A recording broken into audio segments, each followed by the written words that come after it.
Salutations, Legion of Doom. Welcome to Podcast The Storm, where socially awkward outcasts, crazy weirdos, and all-around nerds convene to talk and debate all things pop culture. With me, as always, is my co-host, the Nerdy Occultist, aka The Authenticator, Dalton L. Mortimer.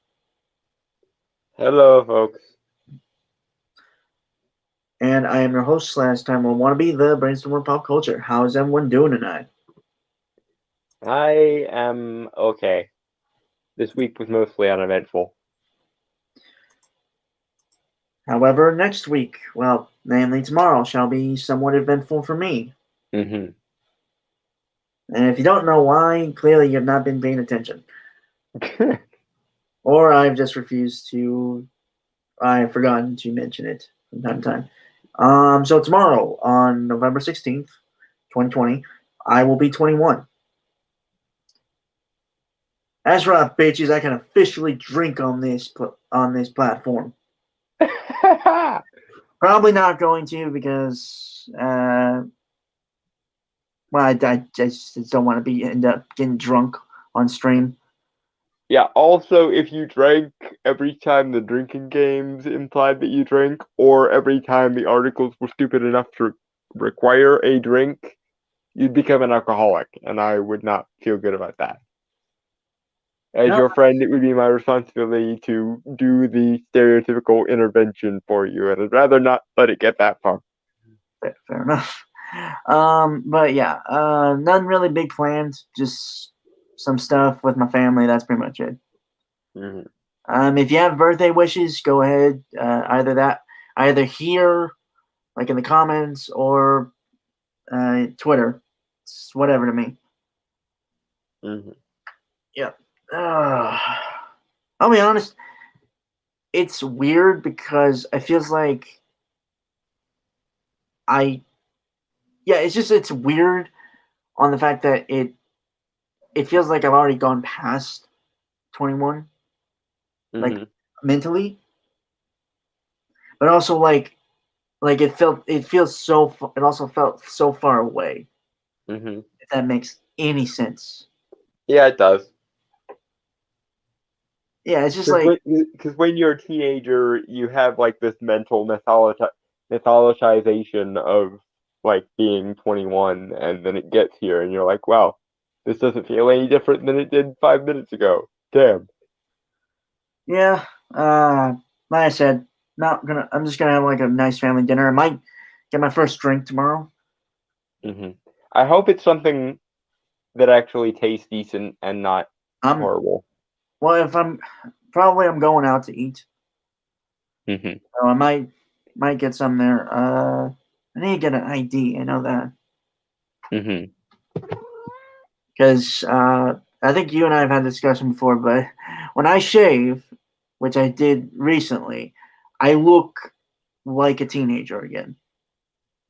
Yeah, I have the same problem. Right. Without the beard and the mustache, I look like I'm 13, maybe. So now you just look like a 35-year-old. Well, it's weird because I'm very, obviously, I'm very slightly.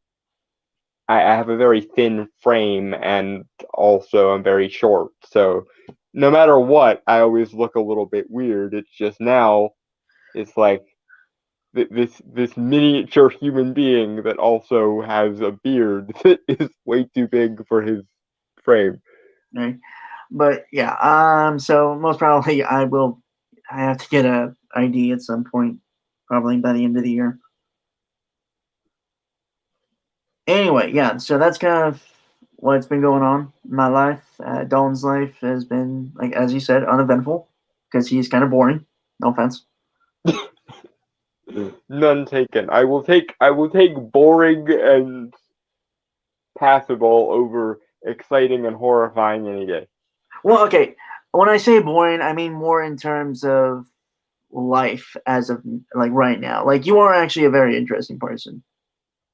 Yeah. Like, I feel like I know what you meant. Although I did put ink back in my fountain pen that I have, and I'm planning on starting to write a diary with it. So that's something that happened to me this week. okay. Yeah, it probably doesn't help much with the boringness assertion, but Nope. Anyway, so we have I mean not really a lot happened this week, to be honest.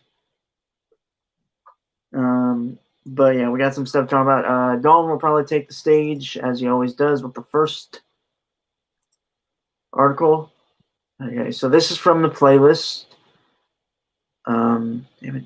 Okay, yeah, it's from the playlist.net. This is by Charles Barfield, published November 6th, 2020. Anne Hathaway and WB apologize after The Witches offends the disability community.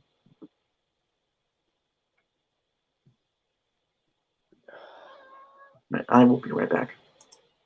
right. Yep, this one's gonna just annoy the shit out of me. I can already tell.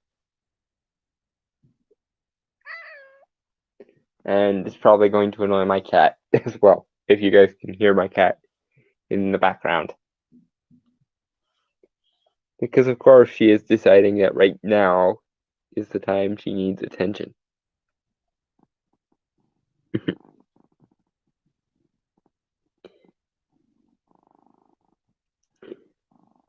Yeah. And so while we're waiting for him to come back, I don't know what to do.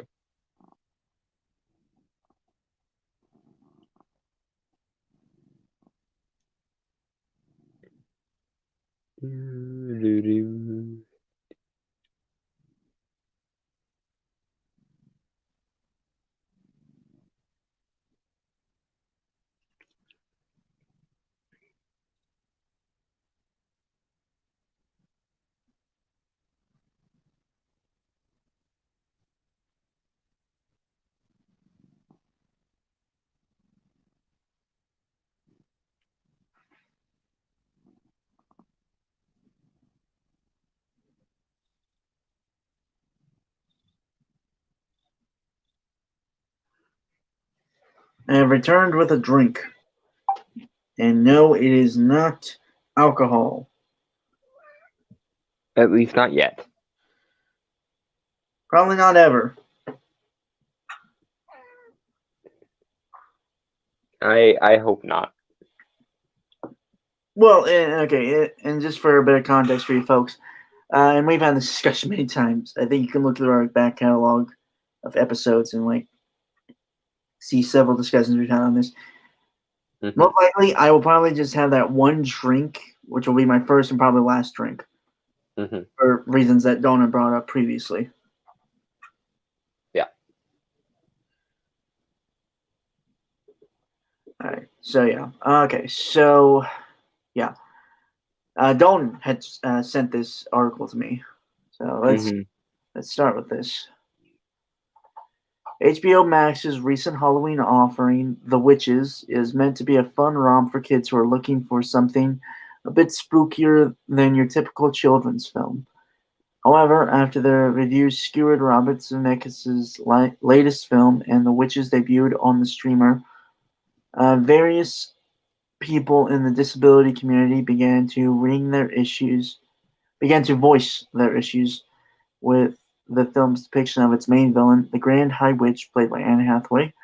The main issue being how the film presents the witch as a monster with missing fingers in a way that makes it look similar to Ectrodactyl, a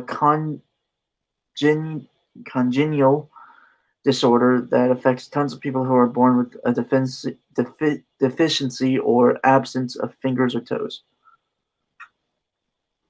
Mm-hmm. Okay, Dalton? Yeah, this is. First of all, I find the very notion of a disability community kind of annoying because, for one thing, different disabilities require different shit.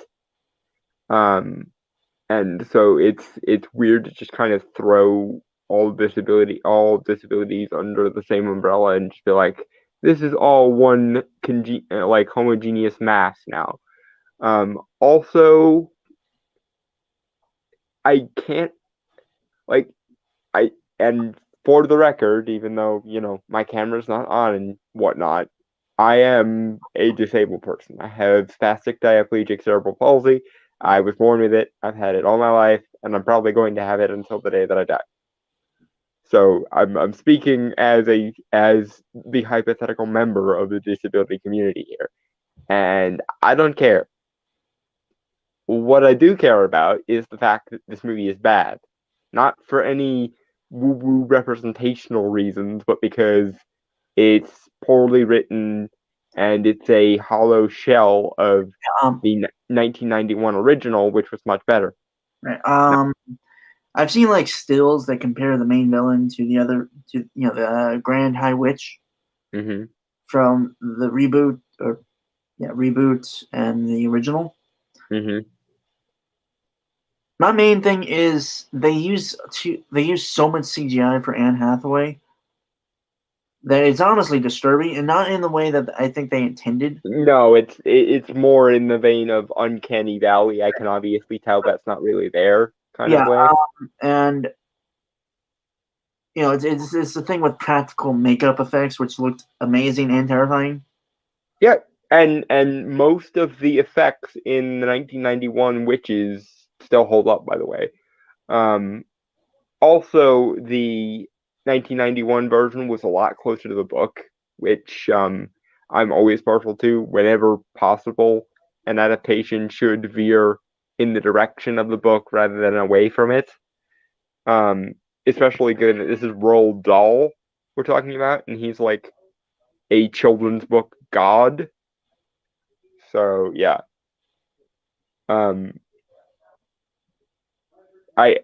Most of what pisses me off about the remake of The Witches is that it's shit.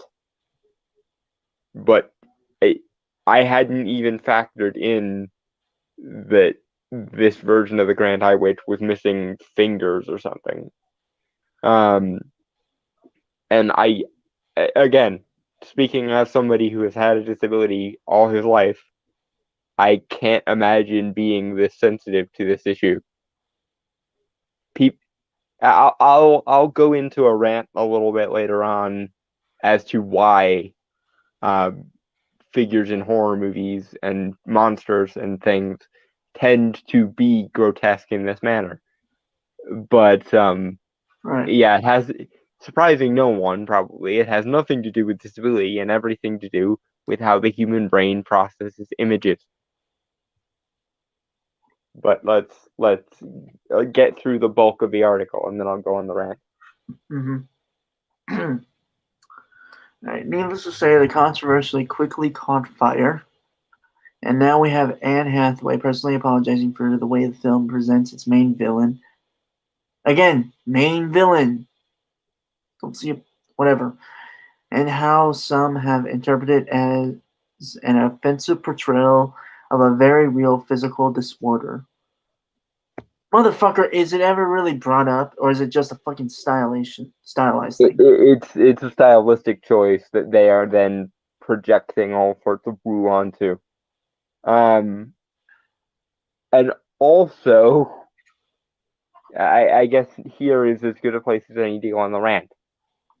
The reason, okay, why monsters and things of that nature are portrayed with either more limbs than is natural, or fewer limbs than is natural, or disproportionate, or aesthetically disharmonious limbs or features, is because human beings, since time immemorial, have this thing where we look for humanoid features in everything that we see. We look for humanoid features because we're a social species, and we want to find another human being. So hypersensitive is this part of our makeup that we will even see humanoid features in things like clouds or random food products. Like, how many stories have you heard of, like, so and so found the face of Jesus on this random food item or that random food item? There's even a term for it in psychology. It's called apophenia, which is essentially filling in the gaps of um filling in the gaps of something to erroneously define it as human when it's not human, or essentially erroneously making connections. It's so hardwired into our brains that our brains do it when honestly they shouldn't. And likewise, when we see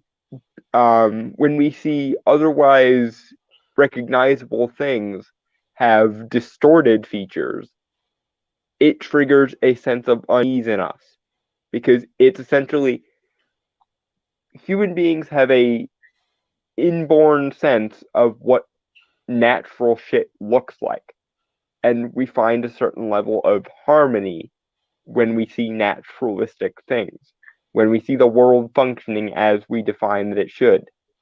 So the easiest way to institute fear in the aesthetic of a villain or a monster is to make them in some way unnaturally distorted. When we see them broken, or when we see them, with distorted features or extra limbs or not enough limbs, it triggers in us an innate sense of unease, which easily turns into fear when you also have them doing villainous shit. This is as old as fear itself, at least as far as we know in the human condition. It has nothing whatsoever to do with disabled people. In fact, I would argue it probably goes the other way. Fear of disabled people is largely due to the fact that they are unsettling or unnatural looking, at least by the innate sort of onboard software that human beings have. It's not because we hate disabled people that we make our villains look like that. It's because disabled people kind of look distorted by natural standards that they look like villains. Which isn't to say that they are villains, it's just an unfortunate side effect of being disabled. Because human beings like nature to function as cleanly and precisely and orderly as possible. So when something fucks with that natural order, when something distorts that natural order, we get creeped the fuck out, because human beings are superstitious and cowardly pieces of shit. It's evolution 101, I'm afraid. Moving on. Yeah. All right. The actress teamed with Lucky Finn Project, an organization that helps advocate for people affected by limb differences. Let me begin by saying I do my best to be sensitive to the feelings and experiences of others, not out of some scrambling PC fear, but because not hurting others seems like a basic level of decency we should all be striving for, wrote the actress on her Instagram. I think you might have been protesting a little bit too much there, Miss Hathaway. Because honestly, if you genuinely had this superior empathy that you're going on about, you probably wouldn't have need to throw in the "I'm not doing this just because of PC outrage" line there. If you had actually felt fear and sorrow for this, you probably would have just apologized in your own words instead of speaking in PR statements. This is a rule I'd like to see applied to basically every piece of like internet culture or every piece of like corporate advertising or anything. The moment it sounds more like a public relations press release than a person actually talking is the exact moment where you know they're bullshitting. Because people don't speak in public relations. People speak in human. And if it doesn't sound like an organic human saying it, then it's probably not an organic human saying it. It's probably a public relations committee saying it through the mouthpiece of a person. In short, if it sounds like lawyer speak, that's probably because it is lawyer speak.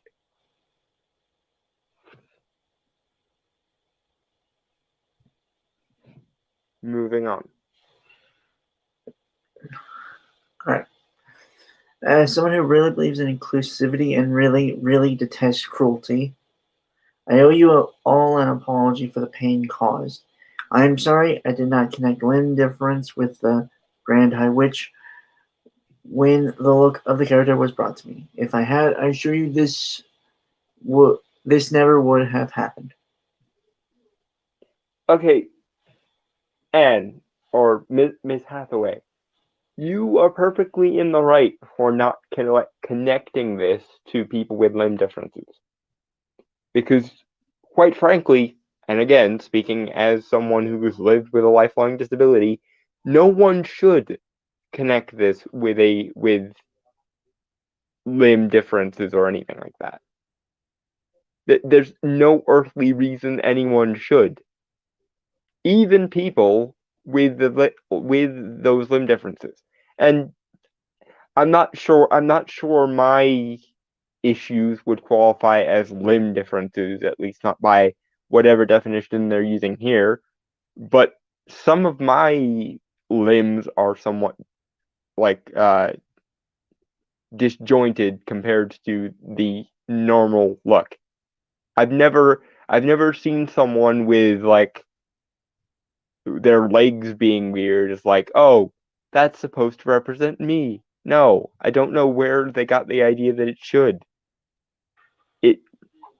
It looks distorted to demonstrate to you in visual language that this character is something unnatural. And that unnaturality is supposed to be unsettling because she's the villain. Not only the villain, but the grand poobah of all villains within this universe. Yeah, my main issue is, and this comes a lot with like when people talk about like villains and their skin and stuff, physical disabilities and all that. Well, mainly this is like my critique of like when people start to have that critique of like character design and all that. But my thing is the only like if you have so many issues with like a character that's a villain, not because of the villain, but based on like skin alone and like surface level things. Yeah, superficial aesthetics. Yeah. Then we're not going to have any interesting villains. Well, okay, that's not entirely true. What I mean is like cool looking villains. Yep, that's what I mean. And therein lies the other half of the issue. Yes, like I said, part of what draws us to unnatural looking things is an unsettling urge to fix that because we are hardwired to find certain things natural. But as many a goth person can tell you, there is a certain beauty to the grotesque. I mean, just look at like William Blake, Tim Burton, Guillermo del Toro, anything relating to H.P. Lovecraft. The entire point of those kind of artworks is to point out the beauty within the grotesque. And some people would rather look weird than classically beautiful.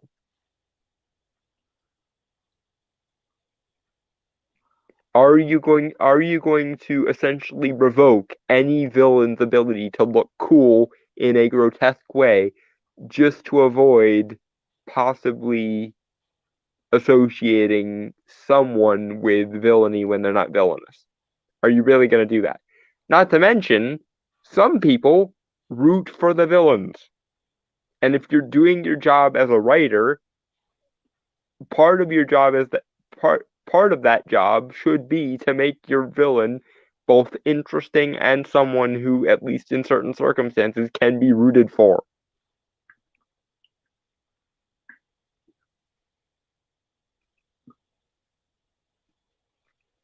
Because villains are also powerful and interesting and captivating, and oftentimes villains are more human than the heroes that they exist in contrast to, because they have more depth of human emotions. They get angry, they get pissed off, they get envious, they scheme, they connive, they manipulate. That stuff is sometimes more relatable, more human than an unimpeachable moral paragon. So much so that if you do an unimpeachable moral paragon wrong, it actually triggers our sense of uncanny valley, because a person with no human idiosyncrasies freaks us the fuck out for exactly the same reason that a person with too many human idiosyncrasies creeps us the fuck out.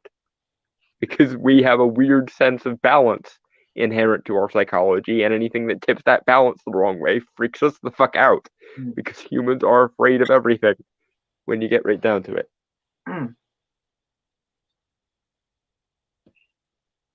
I tried to be a goth once.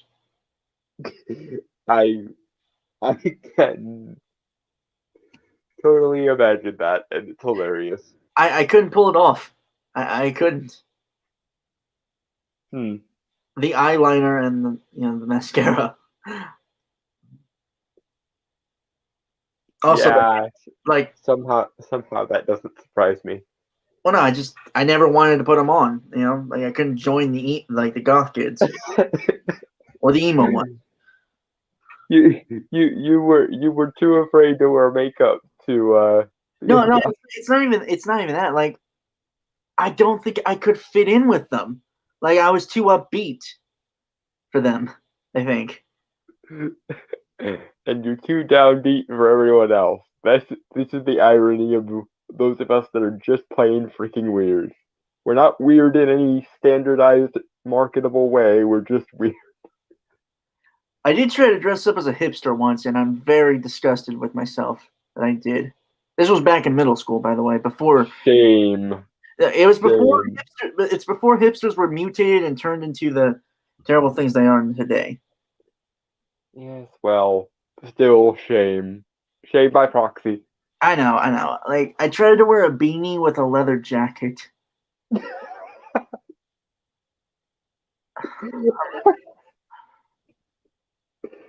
I'm not laughing at you. That's just a really funny mental image. Yeah. Worst part was it was summer and I was wearing a leather jacket.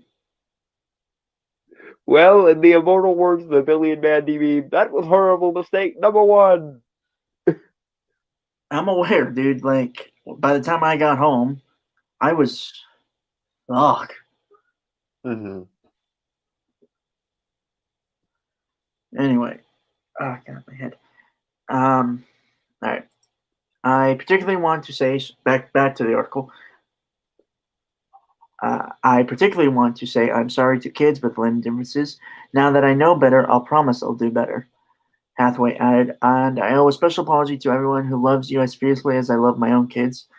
I'm sorry I let your family down. Jesus Christ. Anne Hathaway has kids. I believe so. I'm sad. How old did you think she was? Is the question. How old did you think she was?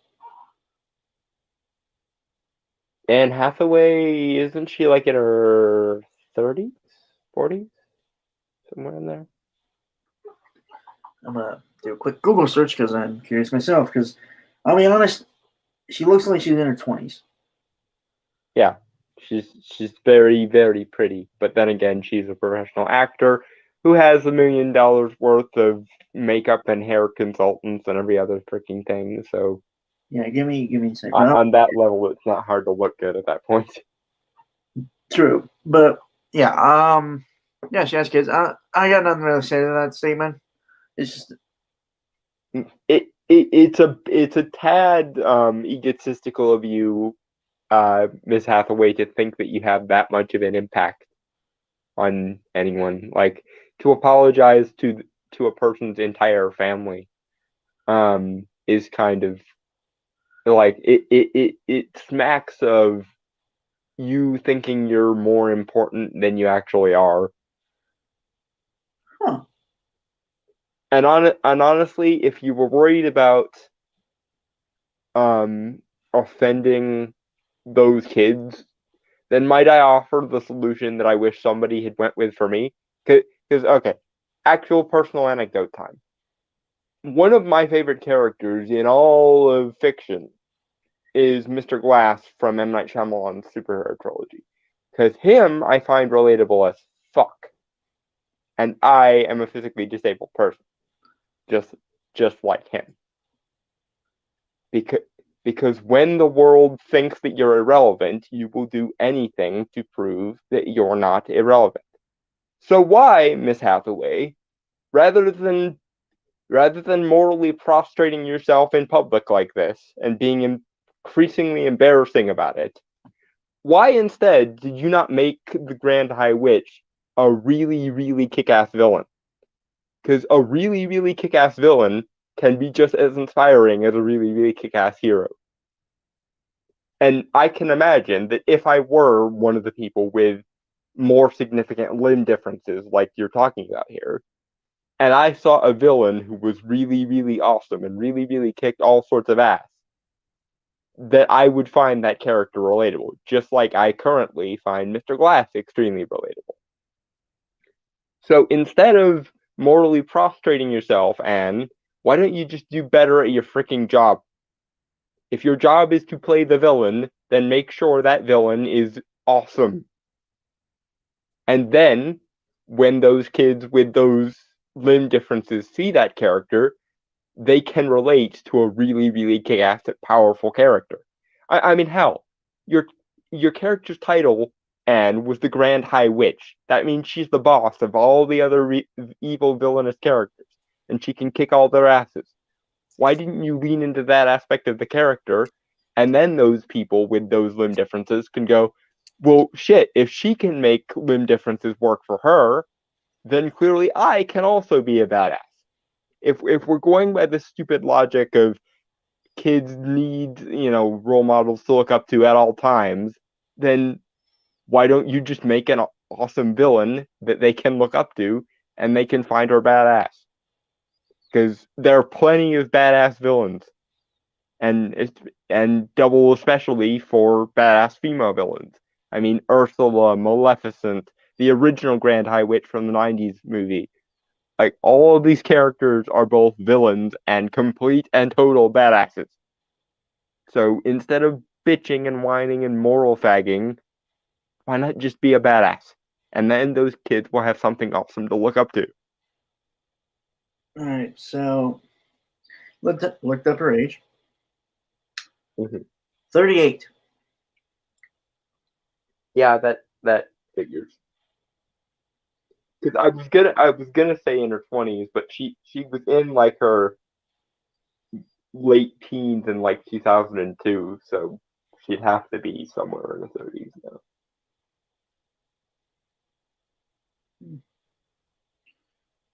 Because I remember the first time I saw Anne Hathaway was in the movie Ella Enchanted.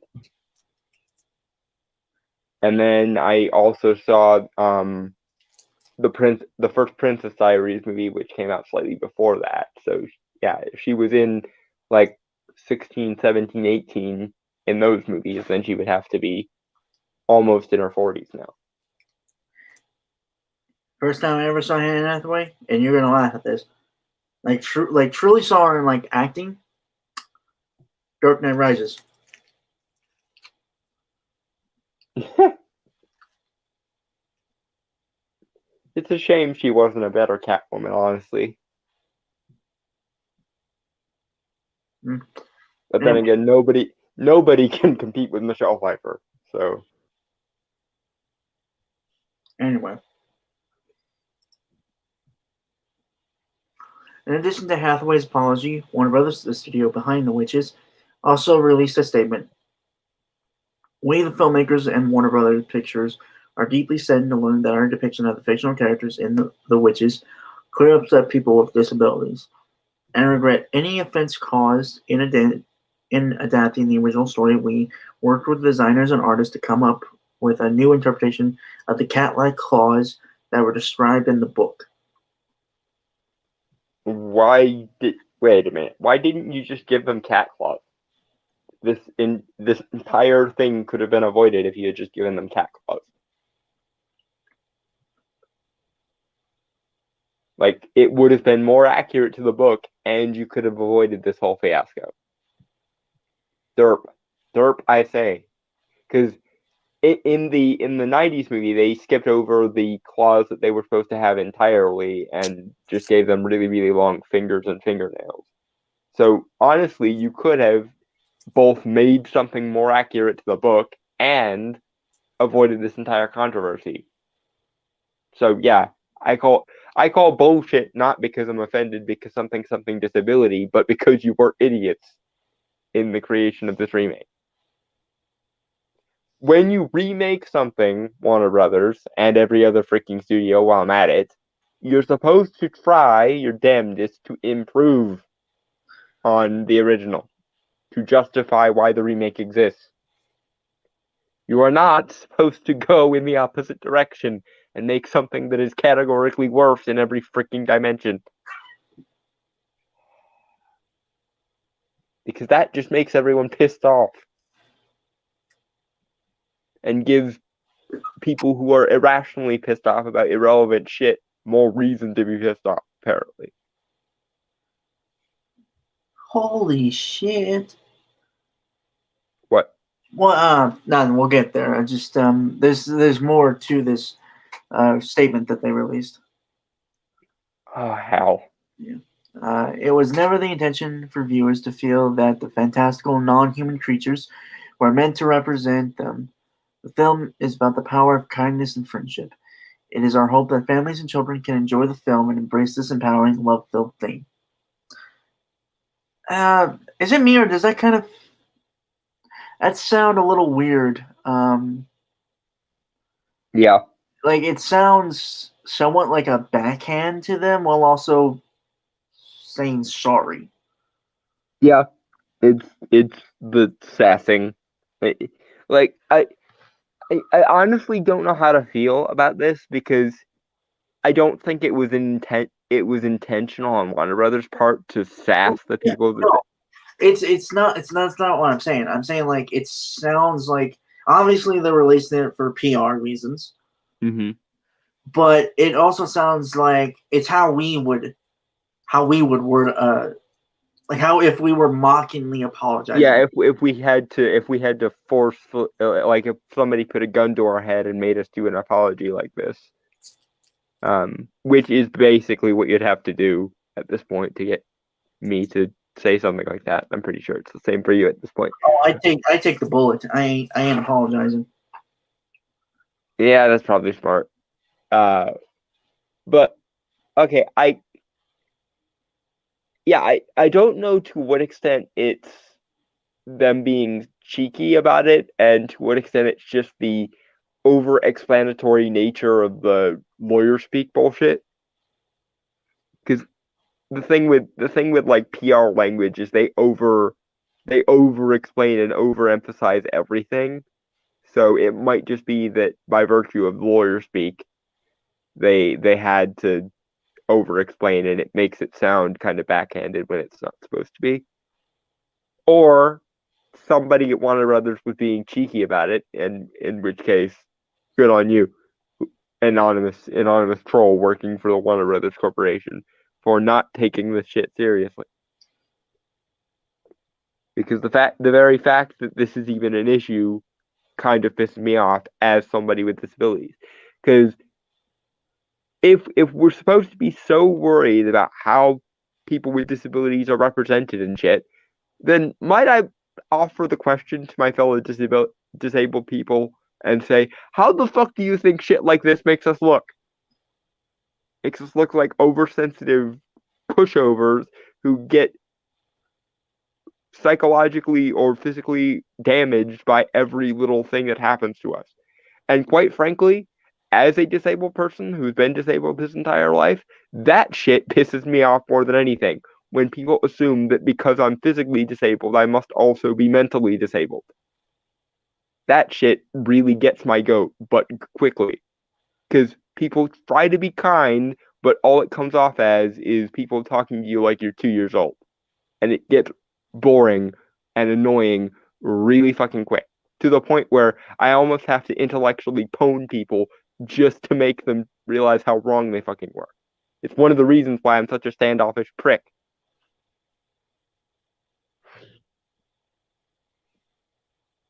But yeah, as a disabled person, if I'm allowed to speak as a disabled person for 5 seconds, to the focus groups or to the organizations that organize this mass series of complaints, you guys are actually doing more to damage the representation and reputation of disabled people than the filmmakers ever could, because you're making us all look like oversensitive glass people who will break at the utterance of a bad word or something. And you could fuck off. Because there is nothing more annoying to me as a disabled person than being patronized and coddled. So don't make the world any more patronizing and coddling than it already is. Thanks.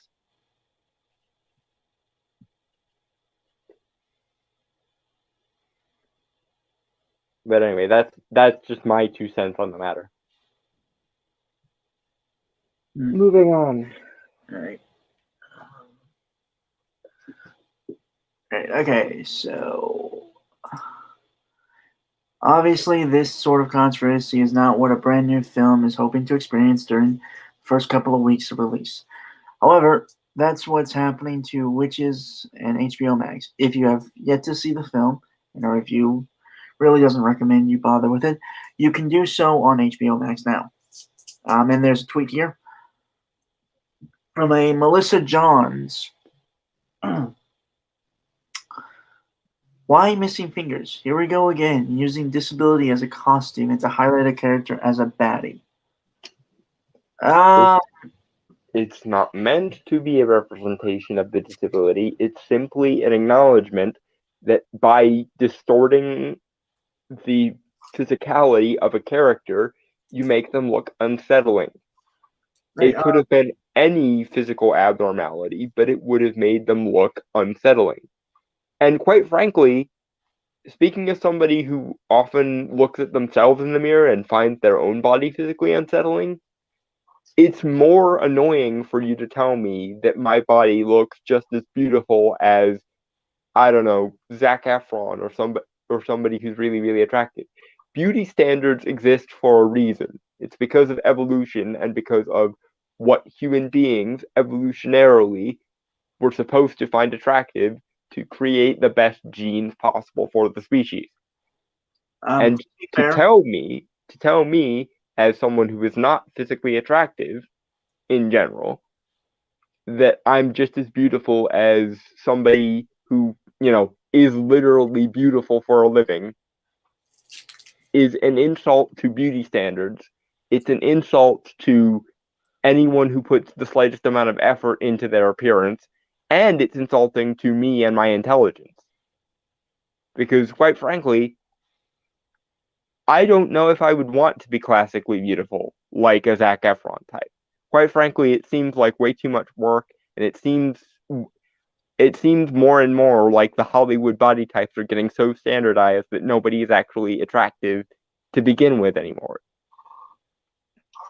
But to say that there is no substantive difference between my body type and someone like Zac Efron's is insulting to me and my intelligence. So Because if, sorry, no, it's not that. I was going to say, to be fair, I don't think really anyone lives up to the standard of Zac Efron. with the exception of Zac Efron, and even he's starting to slip a little bit. But that was just the example that my brain plucked out of random. Random. Sure, Yeah. let's go with that. Well, yes, obviously I find Zac Efron attractive. As somebody who's bisexual, I don't feel any particular shame in admitting that Zac Efron is hot. Meh. He honestly, he was more hot when he was in the High School Musical movies than he is now. I don't know what it is. Maybe he's just aged too much for my liking. But yeah, he was a lot cuter as Troy Bolton in the High School Musical movies. Don't judge me.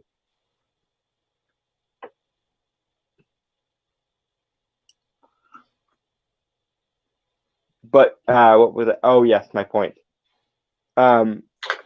If a disabled person notices that there's something about their body that makes them different than other people, and you coddle them and you tell them there's no substantive difference between them and a model. My example was Zac Efron, but throw any model you like in there. Then they're going to be left with the idea that there is something wrong with how they see themselves. And that, to me, is more detrimental than just simply admitting to them that they're not as attractive as, XYZ model. Because if you believe something about yourself and someone tells you that you're wrong to believe that about yourself, especially when it's based on something you can objectively see and never changes in the mirror, for example, then that's basically you telling them your brain is broken, you can't perceive yourself correctly. And that's worse than your body is broken, because your body being broken does not affect you as a person. But you invade the sanctity of someone's mind and tell them their mind is invalid, and that does fuck with someone's sense of self-worth. Because if someone's mind is broken, there's nothing, jack shit, nothing that they can ever do right ever again. If your mind is broken, then you're fucked. If your body's broken, then, it's a quirk. But if your mind is broken, then you're trapped in a mind that doesn't work correctly for the rest of your life. And that, at least in my opinion, is more invalidating than your body is broken. Moving forward. All right. Children. Okay. Same tweet. Children with limb differences rarely get to see themselves represented truthfully, but instead get shown as scary monsters. Not what we need. Hashtag the witches. And there's pictures. I didn't know. I'm sorry. I like they have the pictures here, which is like the original cover for Roald Dahl's The Witches. Mm-hmm. I did not know The Witches. One thing I didn't know it was the book at first. Yeah. And I didn't know it was written by Roald Dahl. And if I'm saying that name wrong, I'm sorry. Yeah. And as per usual, the book is the best version of the story so far. The 1991 movie did a pretty bang up job, though. It did a pretty decent adaptation. But what about the weird kids? Whoever made that tweet. What about the weird kids who actually like monsters and find them cool and interesting and edgy? Who like the fact that they're a little bit weird, and who don't want to see their weirdness be sanitized and basically shoved under the rug. Because I can tell you that when I was a kid, I reveled in my weirdness. It was the only thing I had that actually worked for me. I I didn't have much going for me, but at least I would always stand out in a crowd. At least I was always going to be the weird kid. At least I always had more interesting shit in my head and more interesting, aesthetics to my physical form than anyone else around me. Honestly, it really seems like you're telling kids you should never derive confidence from weird shit, which, if nothing else, is going to result in a lot of really, really stifled imaginations. The art and music and movies and shit are built on the imaginations of weird kids. Where on earth would we be if Tim Burton wasn't a weird kid, or Guillermo del Toro wasn't a weird kid, or God forbid H.P. Lovecraft wasn't a weird kid? It would be so fucking boring. Some people like the villains. Some people find the villains compelling and interesting. Don't you dare take away people's ability to empathize with weird shit. Because you'll make the world boring and sterile. My approach to my weirdness has always been, yeah, they'll insult you for your weirdness, but when they do, just embrace who you are. If they say, your limb is weird or something like that, then just embrace who you are, and the consequences be that. It's like if they said we should stop using the word nerd altogether because some people get called nerd as an insult. The correct response to that is not, how dare you call me a nerd, let's stop using the word nerd. The correct response to that is, I don't consider that a negative thing about myself, and you can fuck off. Being a nerd is awesome. Well, in the same vein, you can take a physical disability and make it awesome. Like, for example, I've always thought that one of the reasons why I am so well read and so intellectual is because while all the other kids my age were outside playing or involved in like trucks and cars and all that normal kid shit, I was stuck inside reading. And thus, I am a smarter, better person than I otherwise would be. I've learned to take things slow because I literally cannot go fast. So even a disability can be turned into a benefit if you look at it correctly, if you are willing to embrace who you are and the talents that you actually do have, rather than always focusing on what you don't have or what's broken. If the world gives you a broken toy, then make like Violet Baudelaire from the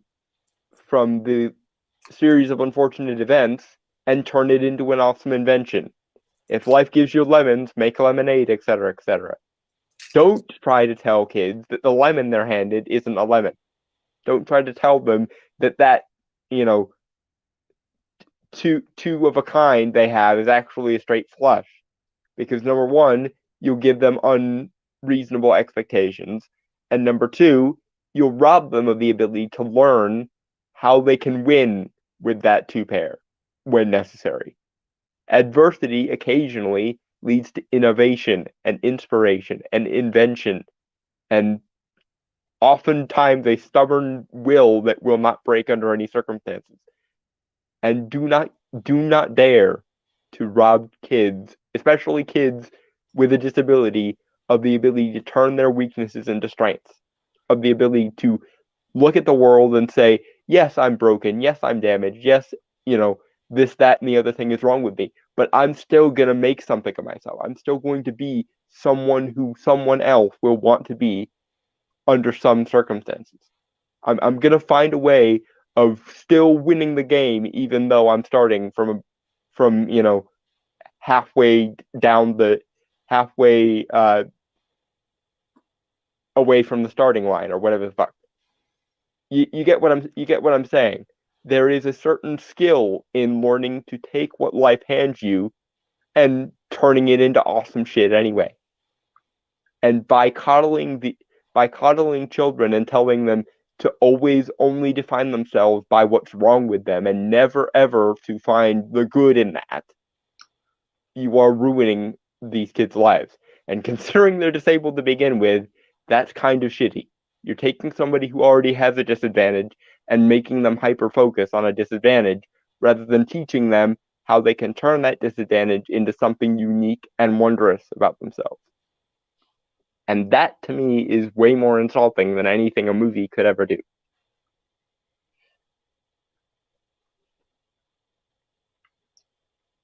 But if you could see that, you would actually have empathy for disabled people instead of just proclaiming it from on high because it's the right thing to do, quote unquote. Assholes. It's really nothing except for this last tweet, but I don't really think it's of any. Go ahead and read it. Let's see if there's something there. It says from Amy Marin at Warner Brothers UK. Was there much thought given as to how this representation of limb differences would affect the limb difference community? No one calls it that. At least I hope no one calls it that, because that's fucking stupid. Yeah, not everything is or needs to be a community. Thank you very much. And if you actually cared what people with limb differences thought about this, you might, just maybe, think about asking them. Because I know nobody asked me. I know nobody ever asks, I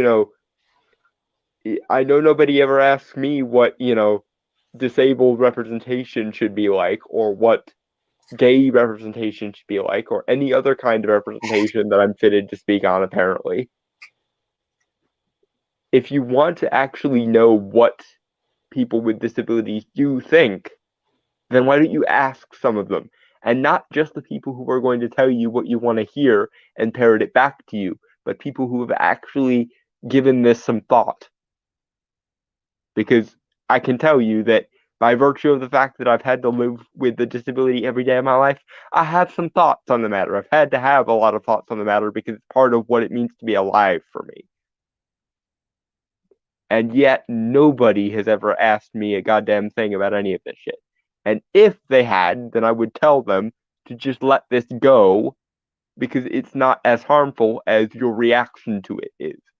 Because, like I said, your reaction to this is patronizing, coddling, and honestly making more of an issue of disabled people's otherness than they already have to deal with. And like I just got done saying, disabled people have enough shit to worry about to have you come in and dump a couple other things they didn't even consider onto their plates. Because I can almost guarantee you that very few kids, if any, with limb differences notice this thing that you're forcing this to mean. Some of them, maybe if the movie was written better, would have actually said, yeah, I'm like the Grand High Witch and she's an awesome villain, so why is that a bad thing? The only problem being is this movie is not written well. It's a shitty remake of a fairly alright adaptation of a really decent book. So, in all actuality, the thing that really should offend anyone is the fact that the movie wasn't all that good. And if you really wanted to make a statement for disabled people in this movie, you should have made a better movie so that they would actually have something to think about and look up to and emulate and shit. Because I can tell you that I take a lot more cues from a character like Mr. Glass than I ever will your shitty rendering of the Grand High Witch.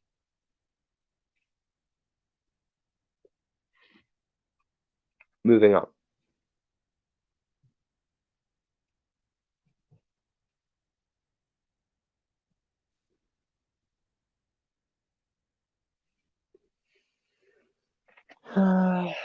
You still there? Hello?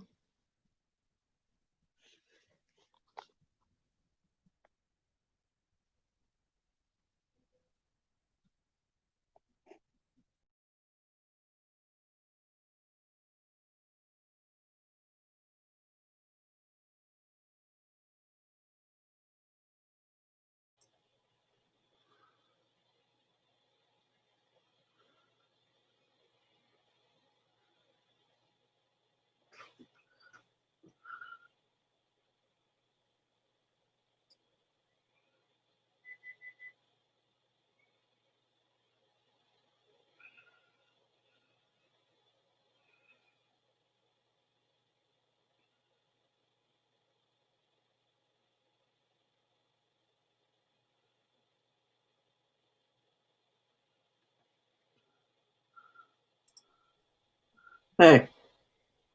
Okay. Yeah, no, sorry. I had to disappear for a second. Sorry, I didn't tell you. Okay.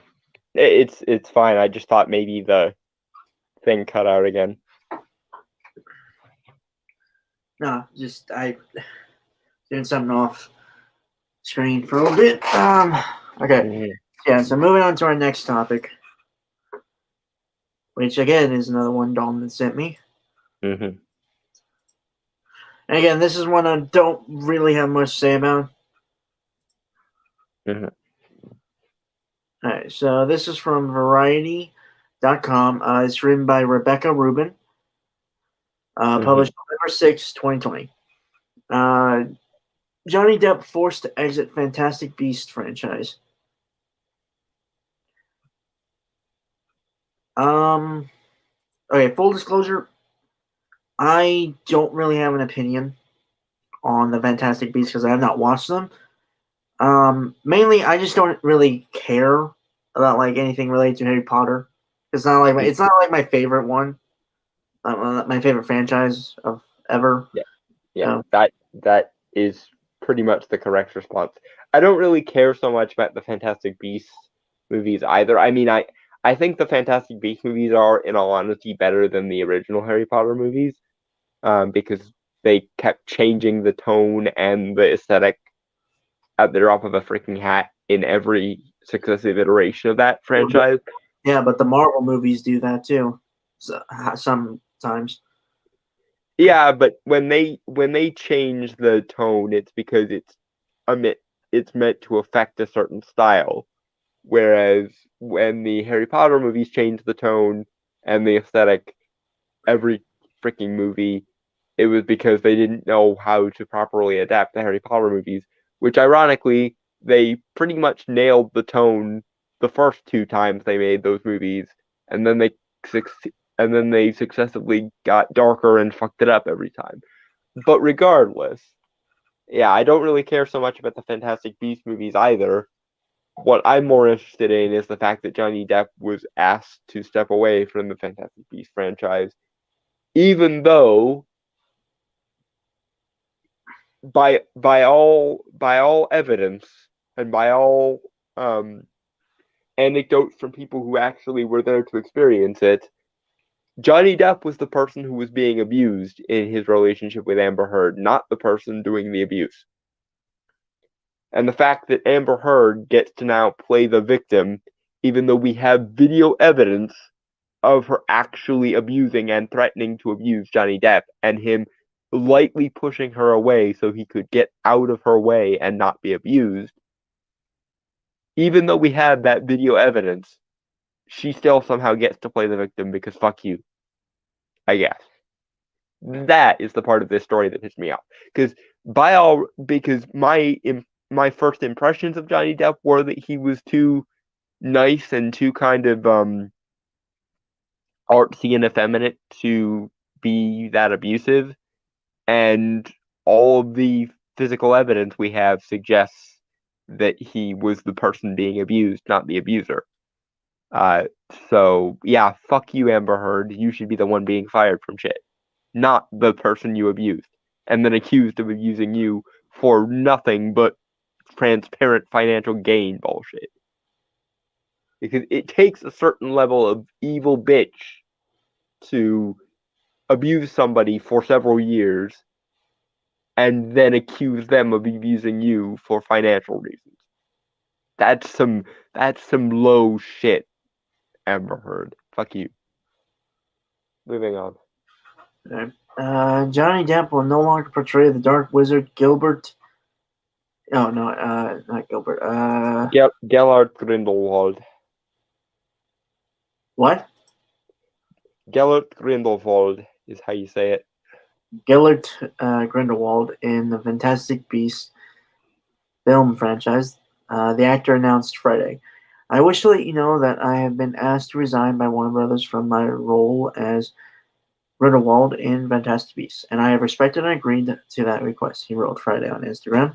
Depp's exit from the Harry Potter spin-off series comes days after he lost his libel case against The Sun, a British tabloid that published an article in 2018, alleging he was a wife beater. Depp said he plans to appeal the ruling. And Godspeed to you on the appeal there, Johnny, because that is some fucking bullshit. Again, the only evidence of abuse we actually have is a video in which Amber Heard abuses and threatens to abuse verbally for like 5 straight minutes on camera. She abuses and threatens to abuse Johnny Depp, and she even calls him out for being too quote unquote weak and too much of a pussy to hit her back. So not only was she abusive in that clip, but apparently Johnny Depp had been restraining himself enough that one of her points of attack, one of her lines of attack, was that Johnny was too weak and too much of a pushover to actually hit her back. And he just barely nudged her to get out of the line of fire so he wasn't going to be abused. And Warner Brothers apparently sides with her on the matter. And the British legal system apparently thinks that barely shoving somebody so that you will not be abused counts as physical abuse. Well, because you shoved her. It is Britain, so yeah, I know the country that thought a pug dog being trained to do the Heil Hitler salute to mock Nazis counted as endorsing Nazis for some reason. And also, Godspeed to Count Dankula and fuck the Scottish legal system there as well. Yeah. Okay. So, Warner Bros. Confirmed Depp's departure and announced his role would be recast before the third installment opens in theaters. The studio also pushed back the release date for the upcoming entry, which was originally set for November 2021. It will now premiere in the summer of 2022. Well, it was probably going to get pushed back regardless because of COVID, but either way, honestly, in all honesty, I'm not super mad about Grindelwald as a character being recast because I never actually felt that Johnny Depp was a very good fit for the character of Grindelwald because Grindelwald is supposed to be like German or Eastern European. So honestly, the recast doesn't piss me off. It's why the recast is being done that pisses me off. If Warner Brothers had said we're recasting the role of Grindelwald because Johnny doesn't fit the role, that would be totally fine, and I would agree with them on that. But at least it's at least being implied here that they are letting him go because they don't want to be associated with somebody who was involved in a controversy like domestic abuse. Even though, again, by the evidence that we have, Johnny Depp was the victim of the abuse and Amber Heard was the one doing the abusing. And yet there is hide nor hair of any initiative to get Amber Heard booted the fuck out of the role of Mira in the Aquaman franchise. And that actually, honestly, it would make me sad if Amber Heard wasn't in the Aquaman franchise anymore because I thought she did a really, really good job as Mira. But if Johnny Depp gets to lose his job because he was abused by Amber Heard, then Amber Heard sure as fuck gets to lose her job for being the abuser. Excuse me.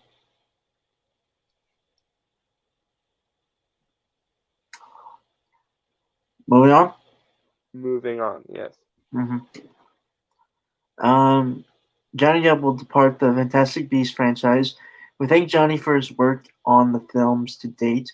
One of our spokesperson said, Fantastic Beasts 3 is currently in production and the role of Gellert Grindelwald will be recast. The film will debut in theaters worldwide in the summer of 2022. Okay, the fact that it's in the summer of 2022 does annoy me because that means that, again, it's going to be Harry Potter as a franchise versus Doctor Strange, which is exactly what happened in 2016 with the first Fantastic Beasts movie, and it pisses me off. Can we just have one magically oriented character in theaters at a time so we don't have to compete, please? Now, granted, given the news of Doctor Strange 2, it's highly likely that Doctor Strange 2 won't be as good as I'd like it to be, but still, I would rather it sink or swim on its own rather than being kneecapped by having to compete with the Harry Potter franchise again. Now, granted, I think, and I've been saying since before the lockdowns even happened that Doctor Strange should be sometime in the fall of 2022, and they should move it. So who knows? Maybe Marvel will be smart enough to move it to the October release date they have scheduled, and Fantastic Beasts can stay in its summer release date, and everything will be fine. I hope. Mm. But then again, who knows? It might end up getting moved again anyway because of COVID restrictions. Nobody knows at this point. Release dates are basically hypothetical only at this point because any release date might be moved at any given time because of restrictions. Mm. Okay, the prequel series, set decades before the adventures of everyone's favorite bespectacled boy wizard, is intended to be a 5-film franchise. Depp, who briefly appeared at the end of 2016's Fantastic Beasts and Where to Find Them, returned in a more prominent role for 2018's Fantastic Beasts: The Crimes of Grindelwald. Depp's casting has been controversial from the start due to domestic violence allegations that his ex-wife, Amber Heard, leveled against the star. Um, Despite public outcry from fans, author J.K. Rowling and Warner Brothers vehemently defended the decision to stick with Depp at the time. Then you pushed out like bitches. Yeah, yeah. And honestly, like I said again, I don't think that Johnny Depp really fits the role of Grindelwald very well. I'd much rather somebody like Mads Mikkelsen take over, and I have actually heard they're thinking of casting Mads Mikkelsen as the replacement for Grindelwald, and I think that would fit a lot better. Your reasons for him not being in Grindelwald is based on merit, not this bullshit. Yeah, it's based on what the character was, and always has been, because it's never been directly stated outright. I don't think that where Grindelwald comes from. We do know, I believe, that he was a student at Domstrang, which is like the Slavic or Eastern European wizarding school in the Harry Potter universe. And in the Deathly Hallows Part 1, or was it Part 2? Whenever, when Voldemort went looking for Grindelwald, he was an older uh, Eastern European sounding dude.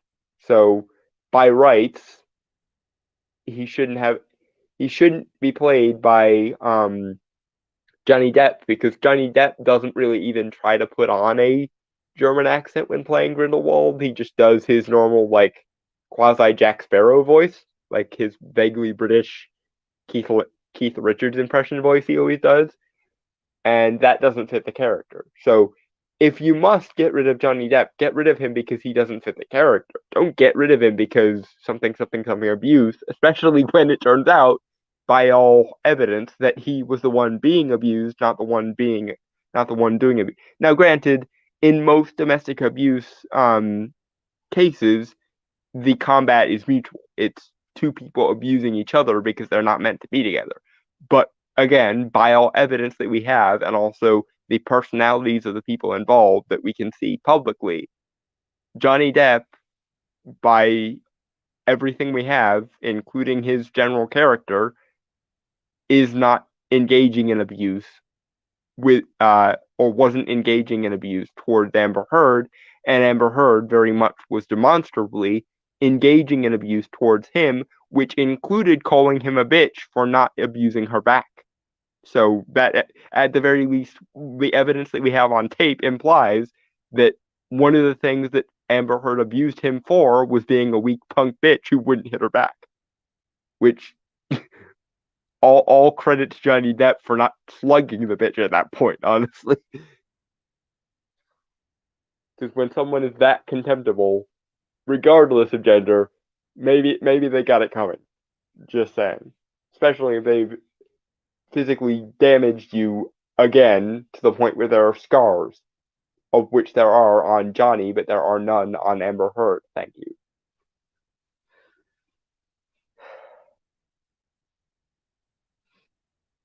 Sorry, this story just really pisses me off. It's someone gets abused and then gets called the abuser, and then defends himself from being called the abuser, and then gets fired anyway. It's so many flavors of wrong. Anyway, moving on. Otherwise, I'll keep spiraling about how awful this is for the rest of the night. The Fantastic Beasts and Where to Find Them was commercially successful, generating more than $800 million at the global box office. Yet the series appears to already be experiencing diminishing returns. The sequel grossed $654 million worldwide, the lowest ticket sales for a movie based on Rowling's wizard lore. It's not really much lore there, though. Yeah, she's not good at writing.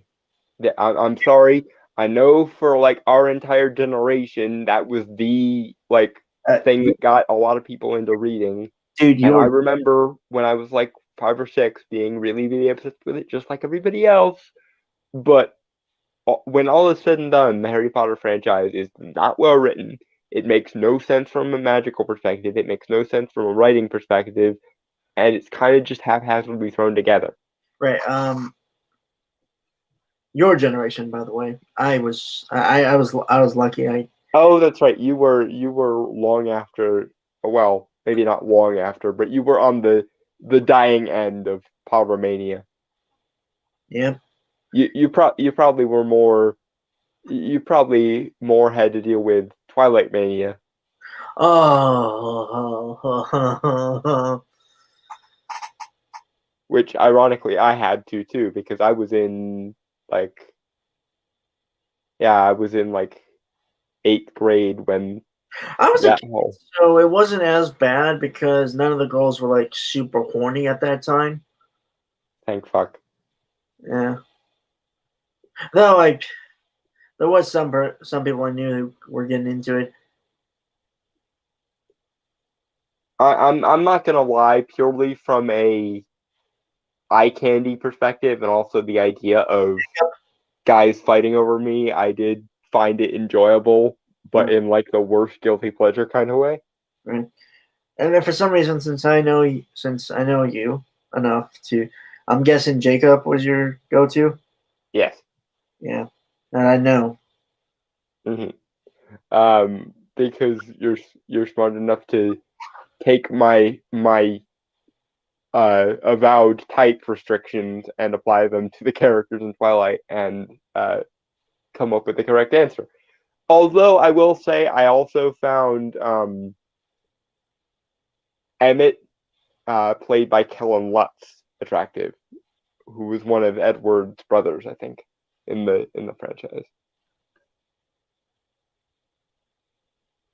Okay. Mm-hmm.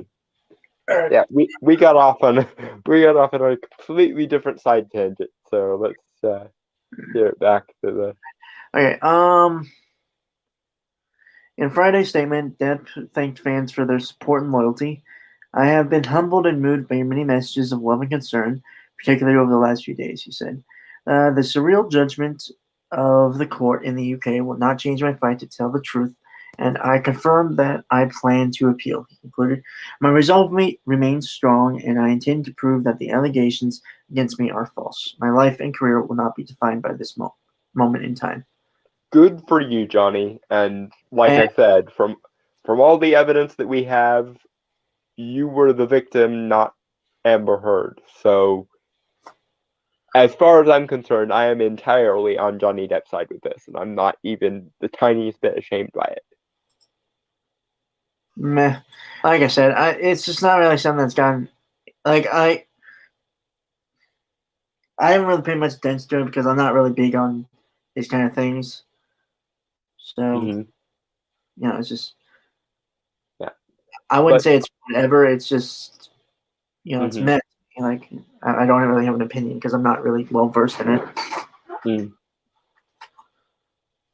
All right. Well, you might have saved yourself a lot of time and effort and anger with this because this whole story has been and for the record, if it actually turned out that Johnny Depp was the abuser in this, I would be saying fuck him as hard as I'm saying fuck Amber Heard right now.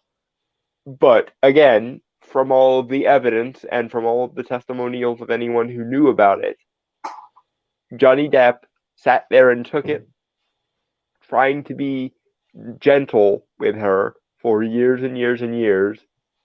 And finally, she decided that she was going to accuse him of abuse so she could get all of his money and get all of the sympathy points. That's So, yeah. okay.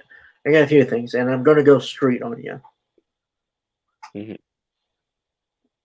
But okay, and again, like street. This is street me. Hmm. That is a lime bitch and a nothing more than a fucking hoe. You were not lying. That is very, very street of you. I don't do it often, so. Hmm.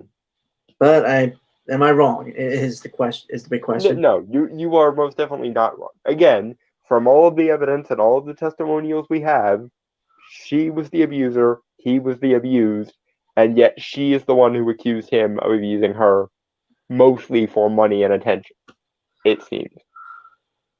And if the evidence pointed in the opposite direction, I would unfortunately have to sit here and say fuck Johnny Depp, even though he's one of my favorite actors. But as it happens, we live in a world where just like my intuition was that Johnny Depp was too much of an artsy hipster to really have an abusive bone in his body. Um, we live in a world where Johnny Depp was not the abuser by all the evidence.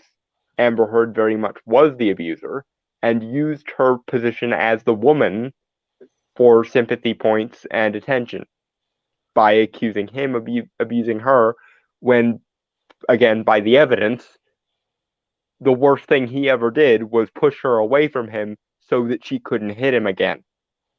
And I'm sorry, but if someone is hitting you and calling you all sorts of names and calling you a bitch for not hitting back, and you just barely shove them to get them the fuck out of your way so that you can go do something else, that is not you abusing them. That is you doing what needs to be done to get the fuck out of there. So the honor of Johnny Depp is the one that is defensible here, and the honor of Amber Heard, in that she ever had any, is now fucked. Right. Okay. So we're gonna be moving on to something about fandoms and Oh boy. SJWism. Joy. Those are always joy together. Mm-hmm.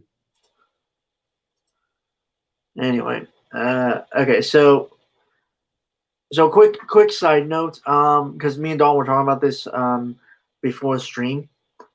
There is a paper written on this that this article is covering, which is by Bleeding Fool and written by Ichi Baka. It's published November 10th, 2020. We are going to read the actual paper that was written next week due to its length and knowing. And I suggest this because me and Dalton will be dissecting the whole thing. So Mm-hmm.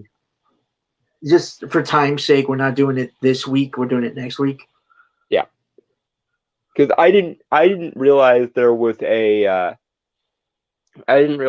an actual paper based on this. I I, thought maybe it was should, something Twitter based, but yeah, I should send it to you after the stream, just so you have mm-hmm. time to read it. Yeah. But generally speaking, when we cover things like this, we try to cover as close to the original sources as we can get, so that Right. no one ever can say, "Oh, you're taking what they said out of context. They didn't really say X, Y, and Z thing." But because the Bleeding Fool article was the first thing that showed up for us, we're covering that first. Yeah. And if it turns out that they took something out of context, we will find out next week, and everything will be put in its proper place. Right. Yeah. So again, like, if the things we say here might be conjecture and might change next week. We just have to wait and see. So this will be kind of our initial assessment of the page itself, or like the paper that's written. And so yeah, this will be like our initial thoughts, like our thesis to counter argument of the paper written, to get academic on you. Yeah. So if anything, this just be like a rough draft for us. Yeah. And if you take issue with anything we say or think that we've taken something out of context, wait until next week and see if we can correct ourselves. Yeah. Okay, so title of the article is Woke Feminist Scientist Struggles a Segregation Suggest Woke Feminist Scientists Suggest a Segregation of Fan Bases. And see, the thing is that I don't put that I don't put that above, like, I'm sure a lot of people have said that. Mm-hmm. You know, the segregation of fan bases, and yet they call us like. Yeah, they call us racist and sexist, and then they're the ones that insist on every demographic being in their own little bubble. Yeah, it's like, can they? I know the answer, but my question is always, can you not see the hypocrisy of your statements? If they could, they probably wouldn't make them. True. It's just like, it always bugs me. It's special pleading is the only answer there, because their argument would be old school segregation segregated people based on shaming people, whereas their version of segregation will be based on elevating other people. But the problem with elevating certain groups of people above other groups is whatever group you don't elevate, whatever group you don't focus on, ends up by default being crapped on. Oh, hey, Ed. Ed Beer is with us. Hello, Ed. Yeah. You're just in time for probably tonight's greatest iteration of stupid, and that's saying something, given what we've already covered. Yeah. Yeah. So yeah, it's just like brief overview. It's an article from Bleeding Fool. We're just starting it. It basically a quote unquote scientist, I believe, a quote unquote, woke feminist scientist suggests a segregation of fan bases. I'm thinking she might be a scientist of social science. Yeah, and that's not to say there aren't legitimate areas of social science. Like, for anyone that wants legitimate social science, I highly recommend two YouTube channels. I highly recommend Aiden Paladin, and I highly recommend Tealdeer.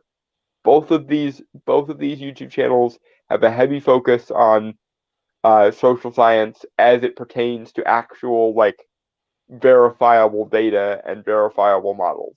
So for anyone that wants as hard as the social sciences can go, Tealdeer and Aiden Paladin are my recommendations.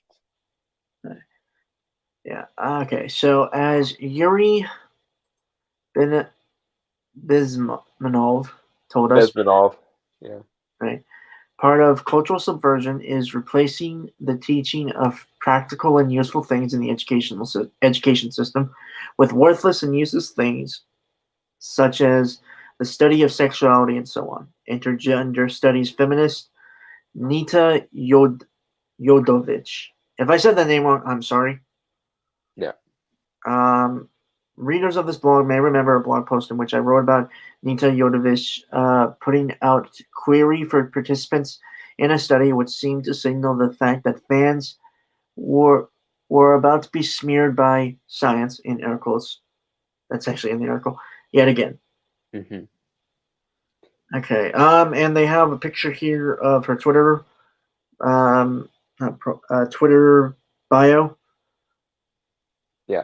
Nita Yodovich, postdoc researcher studying cultural policy, doctor in sociology, interested in gender, feminism, fandom, and gender representations in pop culture. So essentially, if the Mary Sue was an academic degree. All right. Biased. And the writer has a little tagline for that one: biased free. Well, it has arrived. And tweet here. I am elated to share that my new paper, Defining Cultural Belonging, the Case of Female Science Fiction Fans. Again, we will be covering the full thing next week. Mm-hmm. Where I discuss gatekeeping in fan communities is out now in sociology. The paper is an open access. Yeah. Like I said, I'll send that to you after. Yeah. Yeah. As usual, this science, again in air quotes, is little more than data mining and confirmation bias described with the fashionable political buzzwords of the moment. Okay. I mean that doesn't appear to be an inaccurate description. Okay, although I do think quoting Yuri Bezmenov might have been a little bit overkill. For those that don't know, Yuri Bezmenov was a former high-ranking member of the KGB in Russia who defected during the Cold War and then basically started to spill the secrets of how the Russian government would would essentially brainwash people into believing what it wanted them to believe. And he compared the way Western academia was to those methods, and he found similarities. Anyway, so he has. Okay, so they have a part of the actual paper here, which is good. Okay, so defining conditional belonging in the case of female science fiction fans. First published October 31st, 2020. Huh. Okay, so we have abstract here. The article offers. Yeah. Okay. This article offers a rigorous conceptualization of an underdeveloped sociological concept, conditional belonging. It implements and develops conditional belonging in the setting of everyday life by examining female fans of science fiction. Based on 30 in-depth interviews with female fans of Doctor Who and Star Wars, this study defines conditional belonging as a liminal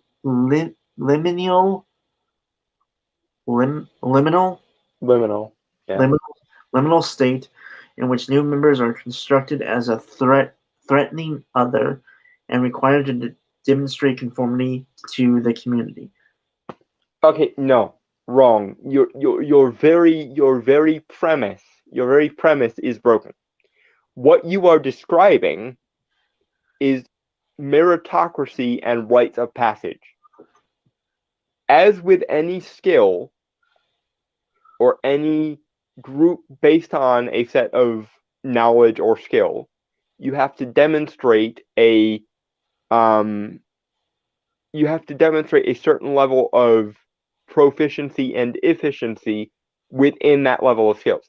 It's like this is a weird example, but when in the Middle Ages various types of craftsmanship had guilds. So like there was a blacksmith guild, there was a stonemasons guild, and so on and so on and so on.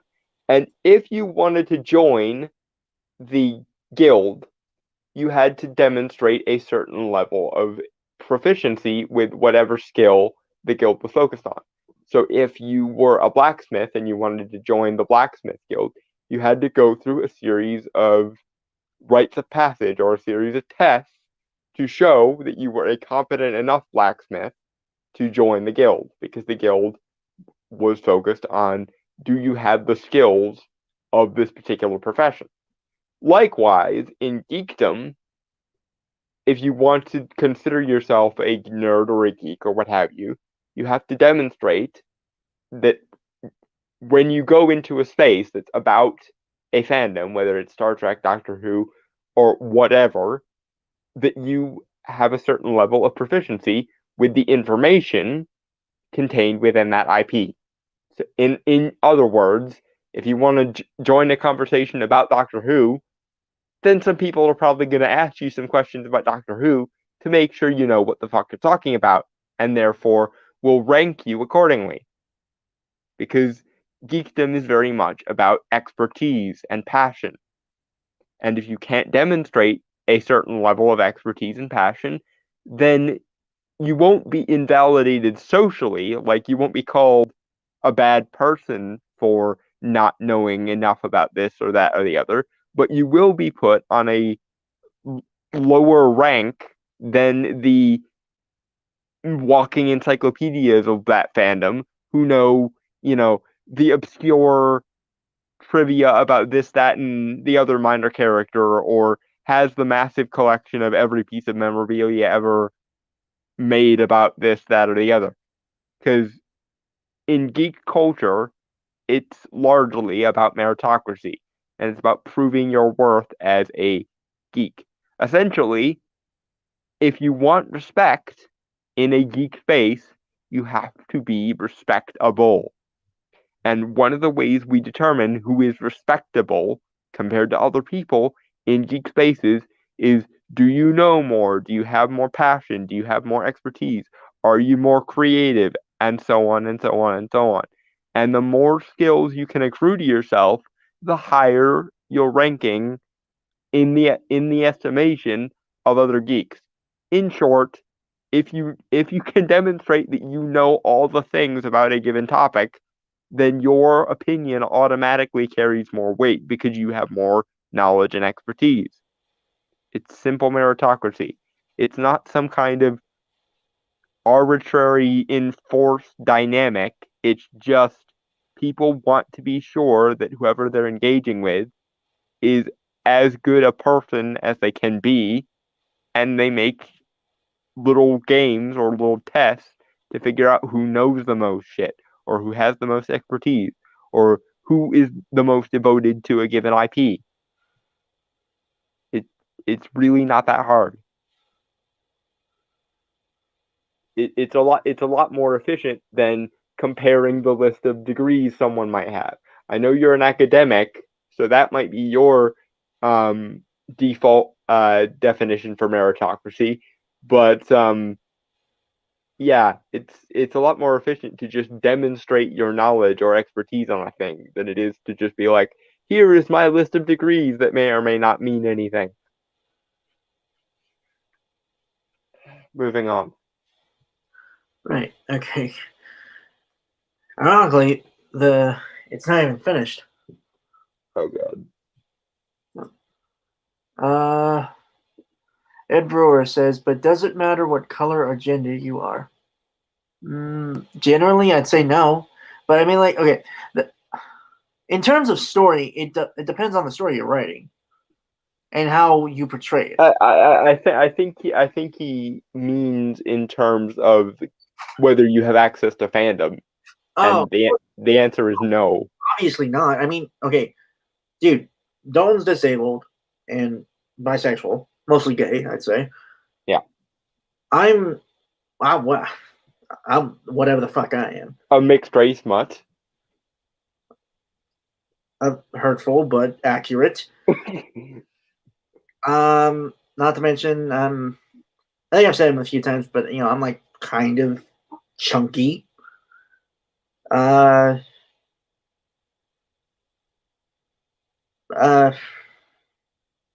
like, no, actually, that's pretty much it. To be fair,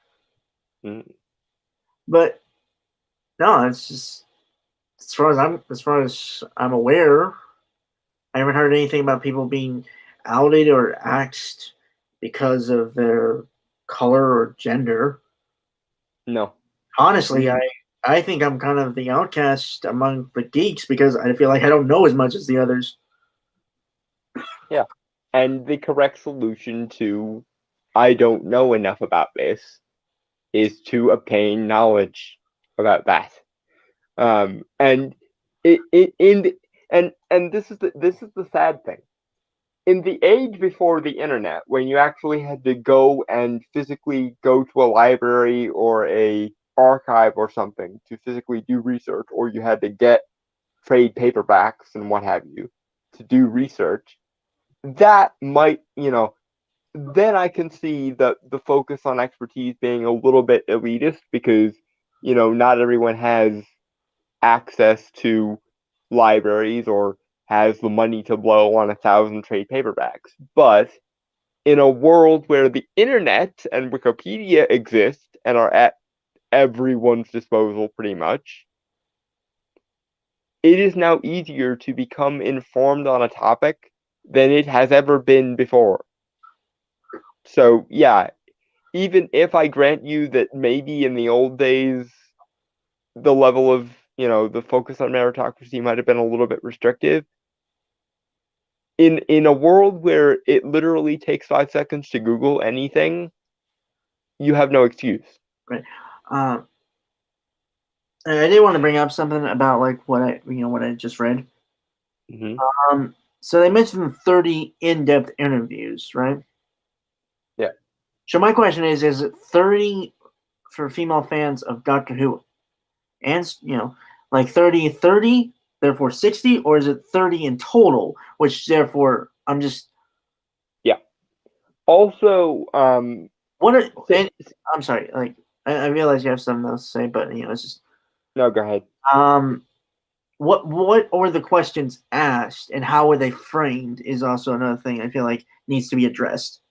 Yeah, in any survey, whether it's a poll, whether it's a survey like this one, whether it's a psychological survey, whether it's a personality test, what have you, you should always ask two things.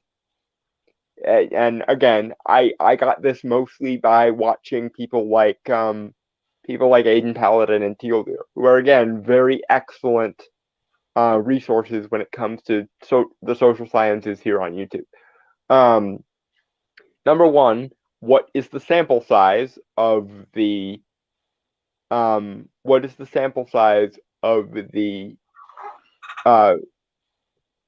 main group or the experimental group?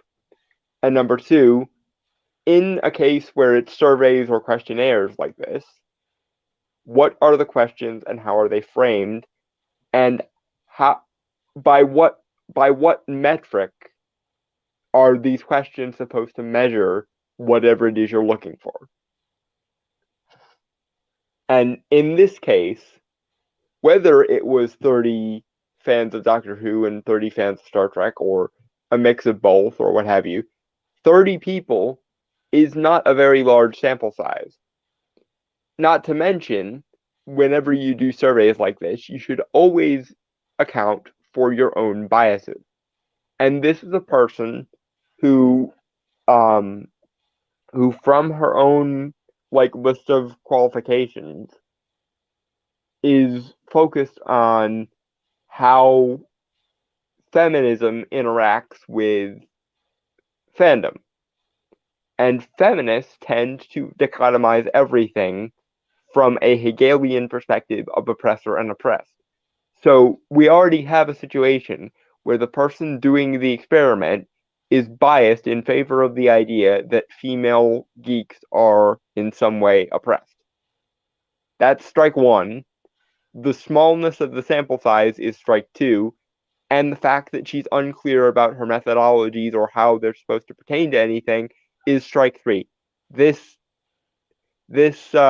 experiment, by virtue of those three things alone, should be chucked onto the pile of to be revisited later, if at all possible, at the very least. And if not that, then completely disregard it, because the sample size is not large enough, the methodology is not clear, or doesn't pertain to the thing being measured, and the person conducting the survey is very clearly biased in a particular ideological framework. All right. So we still have more to do. Mm-hmm. All right. Having to align with values established by veteran members disrupts the ability of those who conditionally belong to perceive their identities as authentic. What? Okay. Okay. Let's do an example of this, right? Okay. One that is very current. A current one. Well, semi-current. It's like about 15 or so years ago. Avatar: The Last Airbender. Mm-hmm. Right? Fandom wise, for one thing, I don't. The thing about, I would say most of the fandom have the agreement that The Divide is like not is like one of The Great Divide, yes. The Great Divide. Thank you. Is not one of the best episodes out of, right?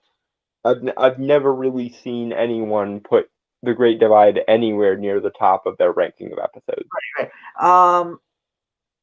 However, the thing is, I'm sure it varies from individual to individual, but best episode of all time, Mm-hmm. that varies. Yeah. And the thing is like how she has this word is veteran members, because I'll be compared to me and Dalton in terms of like the fandom of Avatar: Last Airbender, he's a quote unquote veteran, while I'm still somewhat of a novice because I didn't watch it when it was coming on air. Yeah, because I was like what, in my late single digits, I think. Yeah, because I was about 12 when the first season started airing. Right. So you would have been 8 maybe. But yeah, but my point obviously being is I don't what you have what is stated here makes no sense because I don't think there are really any rules. Like there are like simple concepts that I think everyone just kind of understands when they are a part of a fandom, which is that you like what if the fandom wouldn't exist for the proper without the property, Yeah, and people that like it. I think that's pretty much it, really, in terms of like established rules or something. okay. Here's the thing, and I think this is what you're getting at, and feel free to kind of chime in and correct me if I steer this in the wrong way.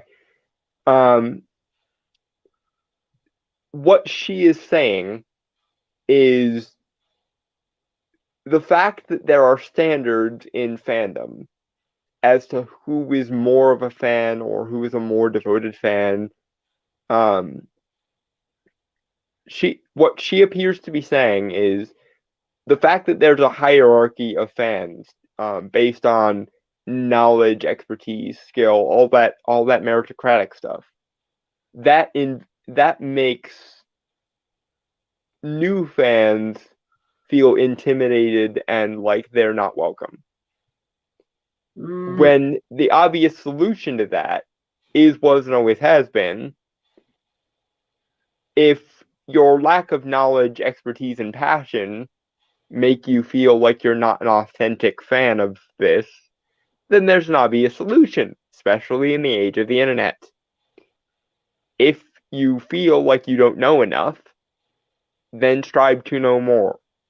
If you feel like you're not passionate enough, then get a better understanding of the IP or look at it from a different angle so you can become more passionate about it. If you feel you're not creative enough to be part of a fandom, then strive to be more creative. I.e., if you feel like you're not good enough, then get better. And there are many different routes to getting better. There is the experiential solution, i.e., a person who has been there from the beginning of whatever the IP in question is, and therefore has lived through the entire history of the IP. These people are becoming more and more rare as time goes by because many of the stereotypical geek IPs are more than a century old at this point or nearing that, and someone who was a kid, in the golden age of comics, for example, or heaven forfend the pulps, is now getting close to 100, and so on and so on. Or there is the other solution of do some research, the academic solution, if you want to call it that. I, for example, was like this with Doctor Who. I actually didn't really like Doctor Who until I saw Matt Smith's 11th Doctor. Now, by virtue of the fact that he's called the 11th Doctor, anyone can tell you he's far from the first Doctor. But because I am the kind of person who is naturally predisposed to geekdom, when I determine that I like something, my approach is to learn as much about that topic as I can. So even though I wasn't anywhere near alive in 1963 when the first Doctor's adventures were first airing, by virtue of the fact that I had access to a computer, I was able to do research on classic Doctor Who and even watch several of the episodes, as much of the episodes as I can manage. Now, granted, there are so many of those that it would take me forever, but that's beside the point. In short, my dear, if people feel like their authenticity as a fan is in question because they don't know enough or they don't have enough skill or enough passion for something, that's because, sadly enough, they're self-aware enough to realize they don't have the necessary knowledge, skills, and abilities to be a part of that conversation. But the solution is not lower the standard so that everyone, even people who have never heard of the IP, can be considered part of the fandom. The solution is very often just find a way to get more expertise or more. I'm fucking this up because I'm rambling too much. Let me simplify this as much as I possibly can. If a lack of merit causes you to believe you're not as good of a fan as you want to be, then get more merit. If you don't feel like you have enough knowledge, get more knowledge. If you don't feel like you have enough experience, then talk to some people with more experience than you until you have enough experience. If you don't have enough creativity, then work on becoming more creative and so on. In short, if you don't feel like you're good enough, then get good. I feel like if we just talk about this from like the kind of the mission statement of the paper that's written, I feel like we're just gonna make it a whole podcast then. Yeah, honestly, this could be an entire thing unto itself. Yeah. Anyway, conditional belonging is explored in offline and online settings, exposing the tactics used online by female fans to ensure their belonging. Through demonstrating the ways in which conditional belonging is cultivated and enforced, this article contributes to a nuanced understanding of belonging, not as a binary condition, but a multi-layered, complex one. Okay, but there's so much woo. I can't figure out where I want to grab the woo at. But before you do, okay, so Edward, sorry I missed this one at 9:42. Back in the day, radio contests would last all week, and Edward says at 9:54, or find folks that know even less than you. Yeah, but that doesn't seem as gratifying, to be honest. Yeah, no. Being the biggest fish in a very little pond is not anywhere near as satisfying as being a moderately sized fish in a big pond. Yep. Like you don't really feel smart when you're an idiot, but you find people who are bigger idiots than you. You feel smart ultimately by getting smarter. Dude, that's how my high school life went for 4 years.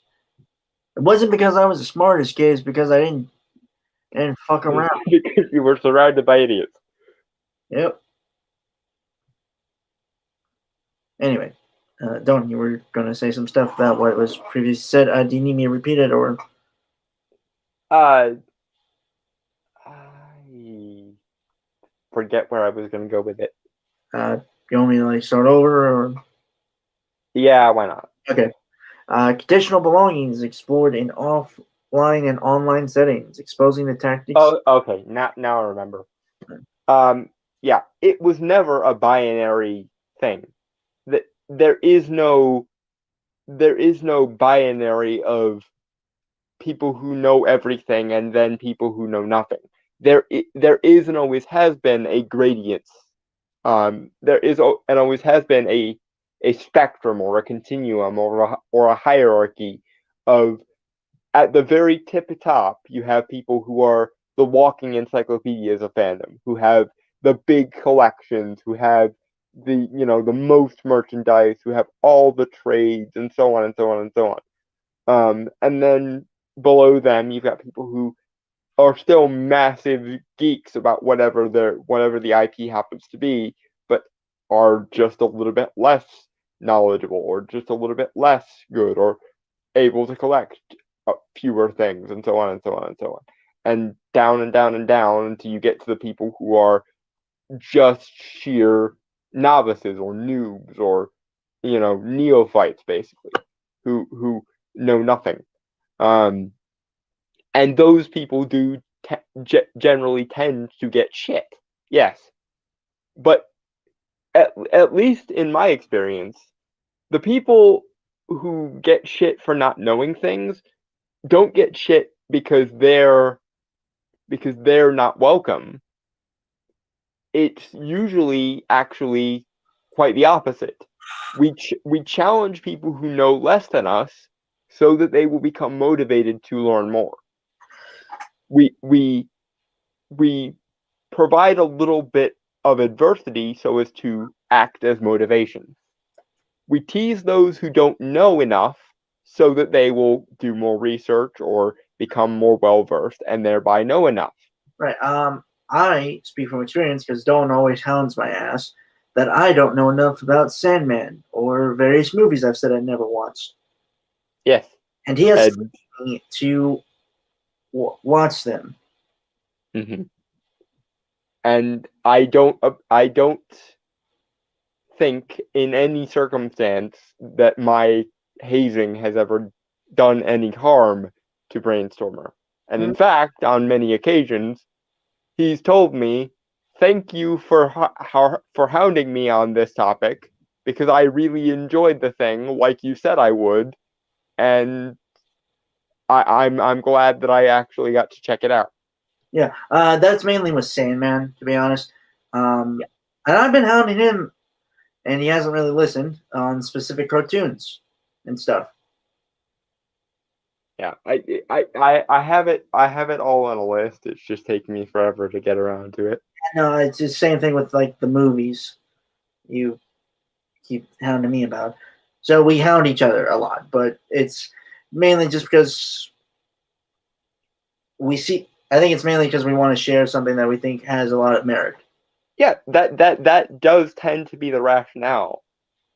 You encourage people to engage in things because, for whatever reason, that thing, whether it's a comic, a movie, a TV series, etc., was really awesome in your opinion, and you want to share whatever quality or whatever value you found in that IP with somebody else. Especially if they show, especially if they say they want to know more about it. And that's the other thing. People come into fandoms with no knowledge. Well, to someone who is a veteran of that space, someone who comes into a space with no knowledge is basically all but inviting them to encourage them to gain more knowledge. It's basically like, ooh, a person who doesn't know anything about this but very clearly wants to because they're in this space. Here, I will assist them in obtaining more knowledge about this thing, which sometimes will take the form of creatively razzing them so that they will be motivated to get off their ass and actually try the thing. But it's mostly out of wanting to share whatever that awesome thing was. It's, I found this thing really awesome. I can't wait to share this with other people.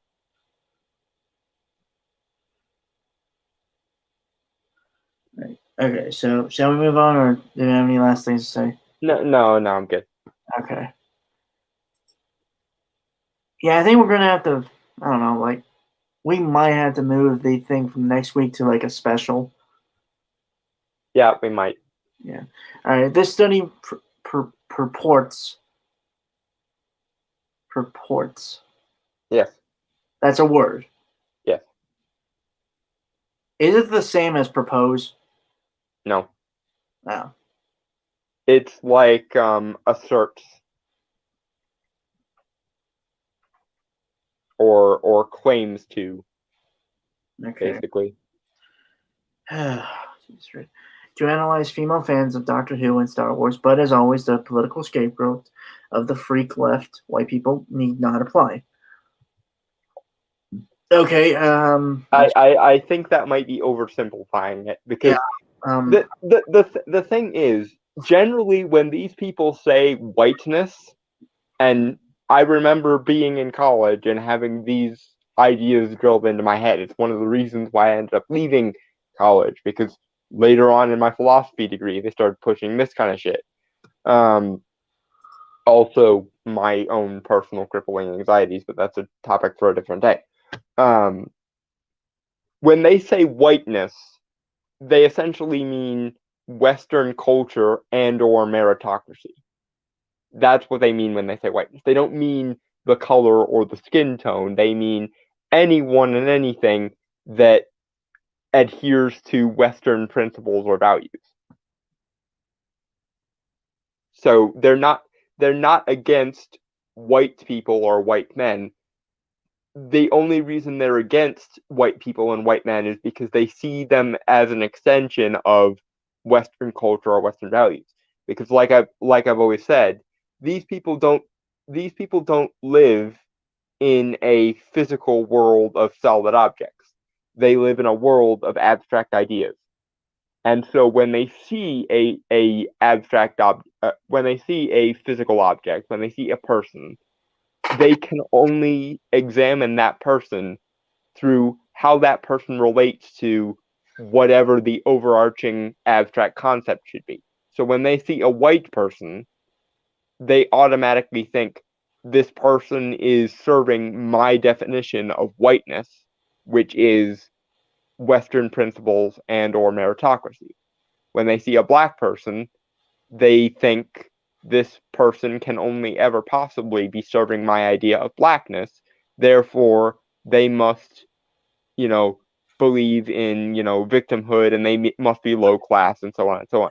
And They only understand people as an extension of ideas. And again, I have to reiterate this point from earlier.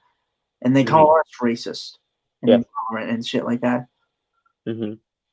Because in their minds, part of what they mean when they say whiteness is the villain or the oppressor. So basically, in their headcanon, in their personal script of the universe, you have already been cast as the villain. And if you are a minority who agrees with meritocracy or agrees with Western culture or Western principles, that is you internalizing whiteness. It's essentially in their heads like Invasion of the Body Snatchers. It's almost like you've been taken over by the soul of a quote unquote white person. And that's why they treat minorities who go rogue and don't fill their prescribed roles worse than they actually treat straight white people, because in their minds it makes sense for straight white people to be the victim or the villains. They're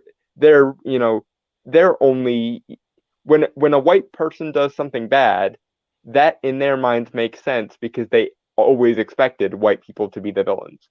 But when a person who they describe as the oppressed person, as the underdog, doesn't play the underdog role, then that's sort of like them becoming possessed by the whiteness demon. It's like, oh no, you've been taken over by the evil white overlord, basically. All right. Shall we move forward? Mm-hmm. All right. Okay, so I believe this may have been posted on a. No, this was posted on a doctor. The Dr. Nita Yodovich.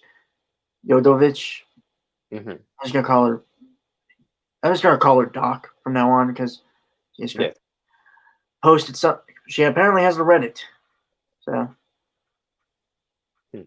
But yeah, call for So apparently she did this call. On a Reddit call for Doctor Who / Star Wars fans. Hello all. My name is Nita. I am a scholar who is studying fandom and feminism. I'm currently expanding my PhD research and looking to recruit women who identify as ethnic minorities, feminists, and fans of Doctor Who / Star Wars. If you are interested, Okay, see, there's your problem. You didn't even specifically ask for women who are fans of these. You asked for feminist women or feminists who are fans of these. And once again, for those occupying the cheap seats in the back row, feminism does not and never has had a monopoly on womanhood, femininity, or what it means to be a woman. Which means that you have just in just your casting call for the study, you've excluded every woman who doesn't identify as a feminist or doesn't consider herself politically aligned with feminists. And you're confused why people are accusing you of bias. Because if you as a feminist ask only other feminists what they think, of course you're going to get something that falls in line with the feminist framework because you asked other feminists. It's like if you were a Christian and you asked other Christians what the Christian view on something was, of course you're going to get the Christian view because you're a Christian asking other Christians. But you claimed to want women's opinions on this. Well, I can think of, just off the top of my head, a few non-feminist women who would be glad to tell you that they were always welcome in fandom. I mean, Nerd Wonder, Feisty Fan, Maranya Valkonen, who has been reading comics for longer than either I or Brainstormer has been alive, probably combined. There are plenty of non-feminist women or anti-feminist women who could tell you that as long as you have the skills and knowledge to make it in a fandom, you're perfectly welcome in a fandom. Mm-hmm. But you didn't ask women, you asked feminists, and then you assumed that feminists are the only people who have anything to say of value on the subject or concept of women. And that's an instant fuck you for me, I'm afraid. On the behalf of all of my female friends who have been in fandom for longer than I've been freaking alive. Thanks. I don't really say what you just said, but I have something you did mention earlier, the Christian thing. Mm-hmm. As a Christian, I am somewhat offended by that. Well, you can go ahead and be somewhat offended by that. God, I can't even say it with a straight face. Oh. To be fair, I'm sure most Christians don't like me. Anyway, Ed Brewer says Western culture rocks. It once did, and it's kind of now. It's just majority of it does kind of suck. Well, it would if it didn't catch this weird self-hating virus it has.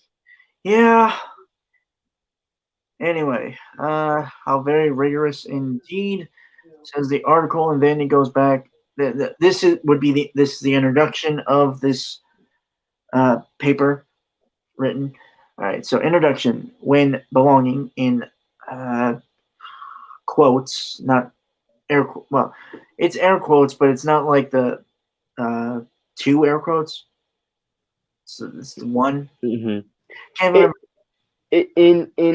In academic lingo, this basically means that they're defining what the term they're trying to use. Okay. So this is her This is going to explain or expound on her definition of what the word belonging means, or what she's going to be referring to as belonging.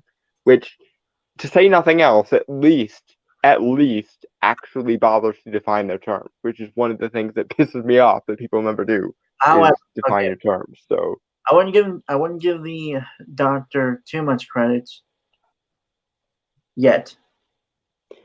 Well, no, because this is something that, if you're talking in like social science or philosophical terms, you're supposed to define your terms from the get-go. But at least you did it, and most people don't bother to do it. So Yeah, that's half a point for doing the very basic, most minimal thing you're supposed to do. Okay, so when belonging, the social state in which individuals feel connected to a particular community or place, is discussed in academic literature. It is traditionally framed as a positive experience. May 2013, Miller 2003, Yuval Davis 2011a. Yeah. Those are just those are references. Okay. I would pause it, and I would Well, no, it's in parentheses. Yeah. I just felt like I had to read it. But well, yeah, she's citing other people who have talked about belonging and described it as a positive thing, probably. But I would posit that the reason why belonging is almost universally discussed as a positive thing is because we are a social species, and there have been demonstrable studies done, such as Harlow's monkeys, that demonstrate that one of the easiest ways to break a human mind, or honestly a mammal mind, because Harlow's monkeys obviously used monkeys as its test subjects. The easiest way to fuck up a mind of a creature in a social species is to deprive it of belonging. Belonging is an almost universal positive, because as social animals, we are hardwired to seek belonging. And there are several studies. I can't quote any to hand because I'm mostly familiar with them via a video that Teal'c did actually on incels, where he discussed long-term effects of social isolation. But the long and the short of it was, there are actual physical responses that your body has to being alone for a long time. We need social inclusion, and we need belonging. Otherwise, we go various kinds of insane, and it can actually retard both mental and physical growth if you socially isolate a child in particular. So yes, that is probably why belonging is an almost universal good, because as creatures in the social species, we are wired to seek belonging and will go nuts without it. Yeah, you ever see they've done a lot of like post-apocalyptic stories do that a lot. You know, like that lone wanderer. Yeah. You know, like they are crazy. Like if anyone remembers Walking Dead, Morgan. Yeah. Dude went fucking nuts. Yeah. And this is a slightly different topic, but it's related because of the isolation element. Studies done on prisoners suggest that one of the worst and most torturous ways to imprison somebody is solitary confinement. because at the very least, prisoners who are imprisoned with other members of the prison population have that social element. But you stick somebody in a concrete cell for a week, and they'll go nuts. Almost without fail. We need stimulus, and we need, in particular, social and affectionate stimulus, or we go freaking nuts. Because again, social species. I think, for one thing, just remembering Silence of the Lambs, but I think Hannibal Lecter would thrive in yes, but Dr. Lecter has many for as draconian as Dr. Chilton was, Dr. Lecter had many outlets for his need for social interaction, whether it was the other inmates or whether it was his main custodian Barney, or whether it was just using his memory and his imagination to recreate parts of Florence and that's fair. and draw them creatively. And that is something interesting. Isolation and the effects of isolation tend to be decreased if there is a creative or artistic outlet that a person can use. Like, for example, social isolation is often a lot less bad if a person is allowed to keep a diary or have, entertainment or other stimulus like that. The main aspect of isolation that tends to make us go nuts is the lack of stimulus. So again, locking somebody in a 4-foot by 4-foot concrete cube is different if they have like a TV or something in there. As long as they have stimulus, they can at least stay somewhat grounded in reality. But even that is only a secondary substitute for legitimate interaction. Yep. All right. Oh, we gotta finish this thing. Mm-hmm. Yeah, if we actually did it tonight, dude, we would nip. We would be here at like 4 o'clock in the morning still dealing with it. Probably. Yeah. Anyway, belonging, a condition or process which provides individuals with feelings of togetherness, well-being, tranquility, intimacy, and comfort, is an essential fixture in the construction and perceptions of our identities. She does have other citations as well. I don't want to list them because, again, I don't think it's important right now. Yeah. What's important is that she does have those citations for anyone that does need them or wants to pursue them for whatever reason. Through the countries, neighborhoods, communities, and cultures we belong to, we learn about who we are and what we stand for as part of a collective. Not entirely sure I agree with that. Well, I mean, like, I understand it, like I do.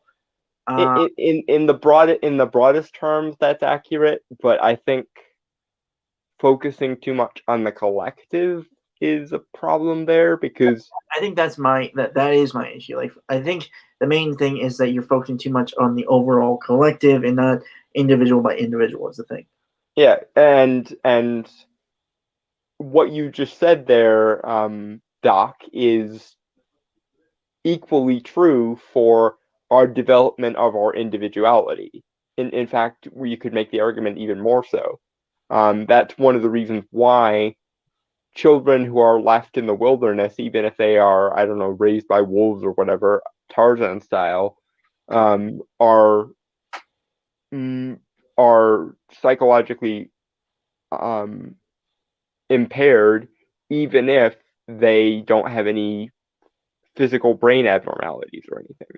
If you leave a child alone to be raised by wolves and then try to reacclimate them to human society after the ages where most of our social learning occurs, you're basically never going to make any progress with them, because while the brain is extremely neuroplastic, it's not so neuroplastic that it can regain years and years of human interaction overnight. Because unfortunately, a lot of who we are is shaped by our environment. Not all of who we are, because human nature and the aspects of our natures that are genetic are always a factor, despite what social constructivists might want to say.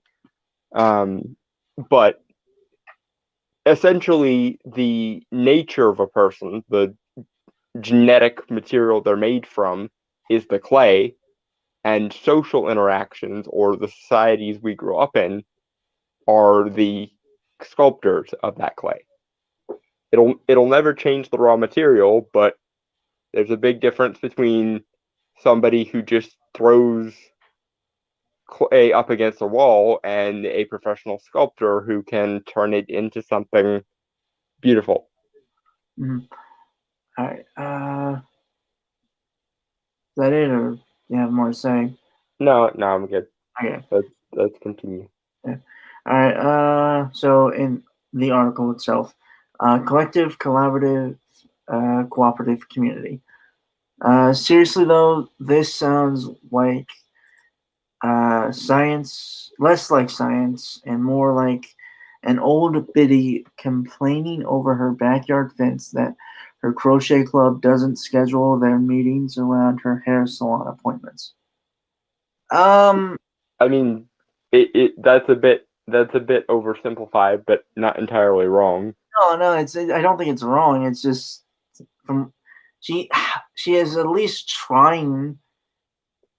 From what Yeah, I she's going through the motions of putting it in like academic lingo. So which you don't really get, to be honest. It's just like it's more they're stating facts than anything. This actually seems like she's willing to argue. yeah, thank God for someone who's actually willing to put in the intellectual and philosophical effort to A, define their terms, and B, make a argument structure Right. out of those terms. All right. So next part is belonging, conditional belonging, and hierarchies of belonging. Oh boy. Okay. Since individuals are simultaneously embedding in different communities and categories, it is important to discuss belongings in plural and the hierarchies of belonging. Again, she has citations here. Hierarchies of belonging describes the ways in which individuals organize and prioritize their versatile identities.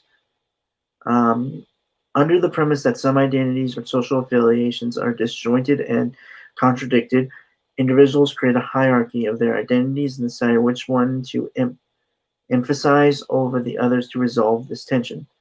This article focuses on two conflicting identities or social groups: fandom and gender. Okay. Here is the fundamental issue.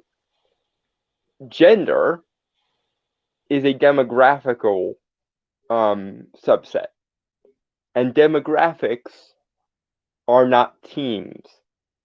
While a person's gender can be an aspect of their identity, it cannot be an identity unto itself, like a chosen or descriptive identity can, like a fandom. And also, there was a minor issue I noticed with the what preceded that, with the when identities contradict each other, there's a hierarchy. There's a hierarchy of identities, if you want to call it that, completely regardless of whether those identities contradict or not. Because to some people, one aspect of who they are is more important than other aspects of who they are. It doesn't mean that those aspects of who they are contradicting the others. It's just a matter of, I find this aspect of me more indicative of who I am as a person than this aspect of me. Like for example, despite the fact that physically, my identity as a disabled person definitely has a large impact on who I am, because I literally have to deal with it every day of my life in a physical sense. I consider it much less important than my identity as a nerd, than my identity as an occultist, than my identity as a friend to whoever I happen to be friends with. Because the identities that shape us are very seldom, if ever, our demographics. The identities that shape us are very often a artifact of discovery. We discover things about who we are that tell us more about ourselves than the base stats, the raw materials, the things that are so evident as to be unavoidable on the outside. Like, for example, hardly anyone ever thinks about their own eye color in an identitarian sense. No one thinks there's some sort of weird kinship between people with green eyes, for example. The only exception to this, of course, would be race, but race is slightly more indicative of a person's identity because a race genetically affects a lot more of that person than eye color would, but the same principle applies. In an ideal situation, race doesn't matter either.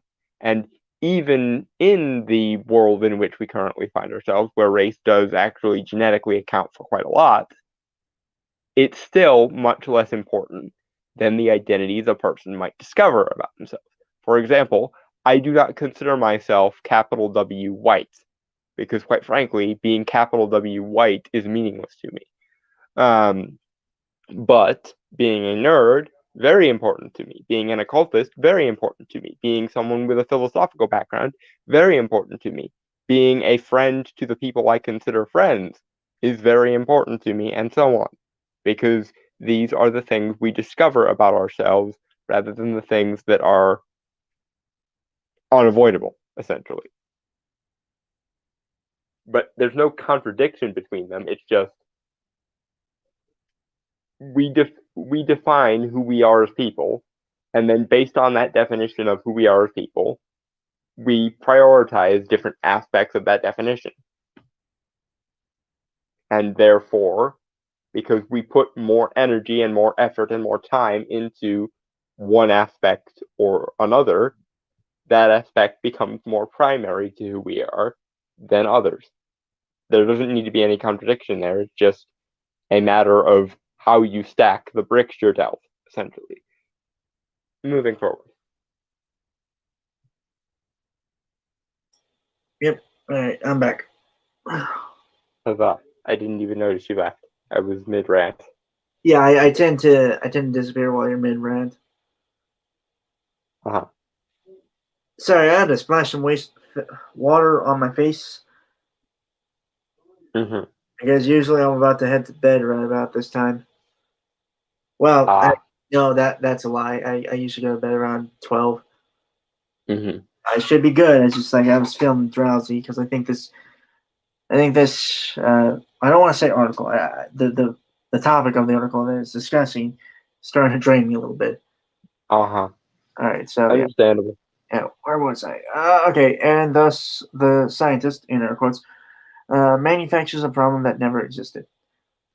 In contrast to the stigmatizing trope depicting science fiction fans as social outcasts or loners, fans cannot exist in isolation. She has citations for this stuff. She's saying they frequently engage with each other, share ideas, and take part in transformative works together, both online and off. Okay, so Dom, I know you're going to do another rant because Mm-hmm. but yeah, and I feel like I'm just gonna say like I'm gonna give like the cliff notes and then you go in depth with it. But Okay. social outcast, what you Miss Doc, because I was gonna call her Doc. What you're saying, obviously you're suggesting that the isolation part is that we are not isolated because we interact with one another, but that's because we interact with people who have the same interests as us and talk about the same things. Social outcast and loners is due to more of the um, the the normal the normal kind of overall I don't want to say society, but yeah, society. Where the in that terms, we are in the term of that we are the social outcast and loners. Mm-hmm. But in within our own group and within our own kind of miniature society or social groups Mm-hmm. of that nature, we aren't. Yeah. So please, Okay. Again, trying to put a bit of a finer point on what Brainstormer said, and again, if I steer too far away from the track here, you can feel free to correct me. The way you phrased that, Doc, suggests that you think that the role of fandoms or people in fandoms as loners and outcasts is in some way false. And yet, you were a feminist. And the entire premise of feminism, at least in the intersectional quasi-Hegelian kind, that is the standard ideology at this point, the entire premise of feminism is camaraderie or unity among the oppressed. And in fandom, sadly enough, it is very much the same way. Part of what defines our social groups as nerds, as geeks, as fans, what have you, is the fact that we are outcasted by wider society. We start from we all, or at least most of us, start from the point of being socially awkward, inept. Quite a few of us are autistic or on some other kind of spectrum. And it's the camaraderie built from that adversity that binds our social social structures together more, because when you've been alone, when you've been outcast, when someone has said to you, you'll never fit in here, you'll never amount to anything, you don't matter, so on and so forth, when you do eventually find people who resonate with you, who share those uncommon or undesirable things in common with you, there's a stronger bond than there would be if there was no stigma of geekdom whatsoever. Because when you think you're alone in the world, and then you find there are other people that you can relate to and that you can form kinship and relationship with, there's a stronger bond of camaraderie there than there otherwise would be. Because it's like thinking you're alone in the universe and then finding another person. It's like, hey, there's another person in this universe that I thought was completely empty. I'm going to make sure that I don't ever lose track of this person, because God forbid me ever be alone like that ever again. It's weird to me that her entire like ideology is based on the oppressor and the oppressed, and then she just flat out says like pop culture suggests that geeks and fans are loners and outcasts, and they couldn't possibly be because they form their own civilizations. Well, Doc, did it ever occur to you that the reason why we form our own civilizations is because the other civilizations around us are very clear about not wanting us? We don't we're not just born into these civilizations. We seek them out because everyone else basically tells us to get the fuck out. okay, so moving forward. Yeah. All right.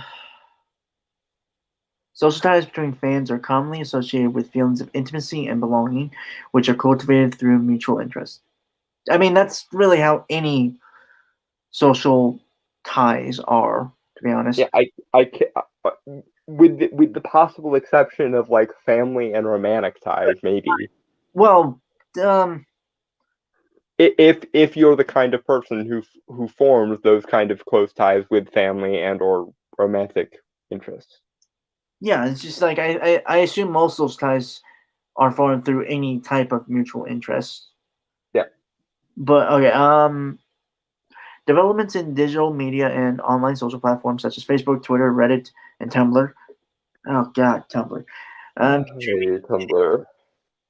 contributed to the expansion of fan communities through facilitating online discussions between fans from all over the world and serving as platforms to share fan art and fan fiction. And again, like she has citations for this stuff. Um, I got nothing really to say there. I mean, like it's just she's stating a Yeah, fact. that's accurate descriptions. Yeah. Mhm.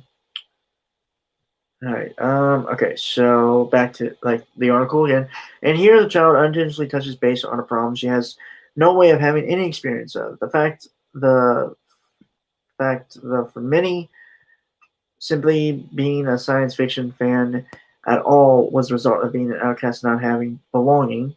Air quotes. But you've never heard fans whining about it or writing 17-page studies. Oh fuck's sake! It's that long. Oh God. Yeah, no, we are definitely gonna wait to do a special for that. I hope that he's exaggerating. I hope, but I'll check. Yeah, again, I'll send it to you. For fuck's sake. If it is 17 pages, my God, we're gonna wait to do that. Yeah, All right. Instead, it's gonna be a milestone episode. yep. Instead, they focused on discussion of their favorite IPs and the creation of fan art. I guess wringing your hands over social problems is evolved or something. Not entirely sure where I get there. I think the author of the article is being sarcastic. Okay, so Yeah, well, I think what he's pointing out is for a lot of these academics, the only use anything has is as a means to express sociological discomfort or some sociological issue. It's like the the film press being like the only thing that's important about a movie is its themes and its messaging and technical aspects. hey, It's that annoying thing film critics always do of like don't um projecting abstract themes onto shit rather than just acknowledging that it's worthwhile for its own sake. before we move on. I have something to say to all those film critics out there that are complete snobby, posh, pompous cunts. Yeah. I Yeah. also my thumb is down, like Yes. Agreed. hmm Not everything has to be a means to an end. It can be an end in itself. You chaff cunts. hmm Honestly, I'm gonna say it. I think Pacific Rim should have gotten Guillermo the Oscar. Honestly, every movie Guillermo del Toro makes has was within a good potential of giving Guillermo the Oscar. Yep. All right. So, I mean, do you have anything else to say, or should I move on? Try and get this thing over with. Yeah, let's move along. Okay. The essay goes on for some length, and you can get the PDF. Yeah. Okay. So I already got the PDF. Well, I got something. But let's cut to the chase. So, conclusions: the significance of conditional belonging. Okay. The article centers on an ongoing conflict in offline and online fan communities while offering an empirical supported conceptualization of an underdeveloped sociological term. I propose conditional belonging as an analytical tool to perceive the social world through a nuanced understanding of the layered dimensions of belonging, inclusion, and exclusion. Belonging is not a binary condition, but a spectrum. Some automatically belong, while others are located on different levels in the social hierarchy and have to prove they deserve to be part of the collective. I don't necessarily. Okay. No, no one in a geek space, no one, absolutely bumfuck no one, ever just gets a free pass. Okay, Yeah, no no, one. that's honest. That's true. Everyone has to prove their worth because in geek spaces, proving your worth is fundamental to what geek spaces are. Showing that you have the skills or the knowledge or the expertise or what have you to belong in that space is what endears a person to another geek. The fact that, you know, I like meeting someone who knows as much or more than me on a geek topic. One of my closest friends on Twitter that I met via Twitter is Sanctum Blog, who is, by his own admission, the world's foremost expert on all things Doctor Strange and the world's foremost collector of all things Doctor Strange merchandise. And I pride myself on knowing as much as I possibly can know about Doctor Strange, but this guy can put me to shame in most cases. And it's awesome that I finally met somebody who can do that. And you know what? I've learned things from him that I did not previously know, and I've bought comics and bought materials Doctor Strange related on his recommendations because I respect his opinion on the matter. And it has made me a better fan of Doctor Strange as a result. And that is what geek spaces, at least in part, are all about. Is becoming closer to people who share our passions and for nurturing each other's passions by challenging and testing them. Because if you want to develop a skill, if you want to develop a kind of knowledge, you have to put that knowledge or put that skill to work and practice and refine it and make it better. And then you end up being a better version of yourself as a result. Right. And I know you did an example with yourself, Don. Would you let me do one for me? Please. Right. Okay. So, well, this more involves the kind of subset group of like geeks that kind of came together. That was Comics Game. I don't really know what it is now, to be honest. Don't really care. But through that, that's how me and Don met and kind of became friends. Actually, mainly through like I believe it was a stream we first met like on Nightwolf's stream, like one from like 2 years ago. I believe so. I'll have to go and look that up because it seems odd that I don't know the stream where we met, and I should because of how important we've become to each other's lives, given that we do this every week and sometimes multiple times a week. Yeah, true. But my point is that one thing I have come to respect and care for Don as a friend, obviously as like a best friend. And yeah, the feeling is mutual, by the way. Right. And ironically, we've only really been friends for like over like 2 years. Yeah. Well, about 2 years actually. Yeah, as of March, it will be 2 years. Yeah. But my point being is, as I've gotten to know him, and I will say again, the weirdest thing I know about him, out of everything you wanted to ever know about Don, is that he does not like sandwiches. Literally, that is the weirdest thing I know about him. And I will never not find it endearing that is where your weirdness meter maxes out. Like, right. All the other stuff doesn't move the needle, but that for some reason maxes out the weirdness meter. We've had so many discussions about this, even on stream, so I'm not going to go into. Yeah, it is Gnome Khaleesi at this point. So moving on. My point is that he is, due to his knowledge of things and like him being willing to bounce ideas off of, he's become basically my kind of writing partner slash go to advisor when I do writing and stuff. And I've come to really value his skills and his knowledge and very much everything. And yeah, it's just like that's just kind of how it, and it all came from just us being fans of comics and stuff. Yeah.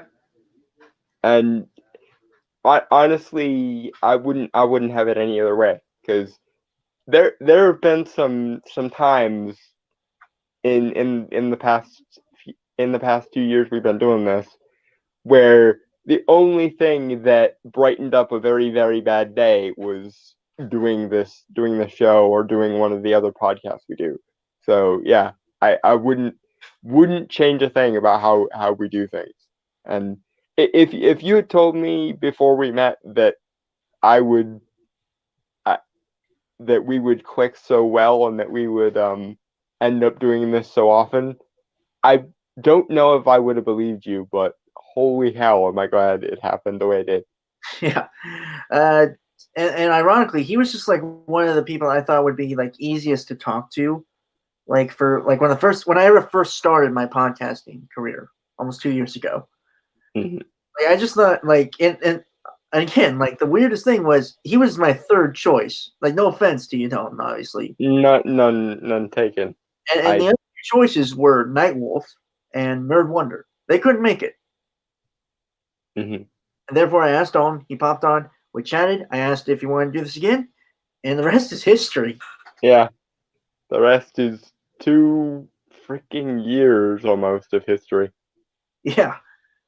And there is no shame in losing out as being top choice to Nightwolf or Nerd Wonder, because both Nightwolf and Nerd Wonder are awesome and interesting people that totally would make an interesting guest on a podcast. We've actually I'm still a little bit mad at Nerd Wonder for that one time where she came on. I think she was drunk and she just crapped on our entire like method of doing things. But that's neither here nor there. Still love you, Nerd Wonder, but goddamn, that one day you were just not in the right headspace. But yeah, point. To make a long story short, the point I'm trying to say is due to the we kind of I don't know where I'm going with this. I'm trying to figure out the words here. Take your time. Yeah.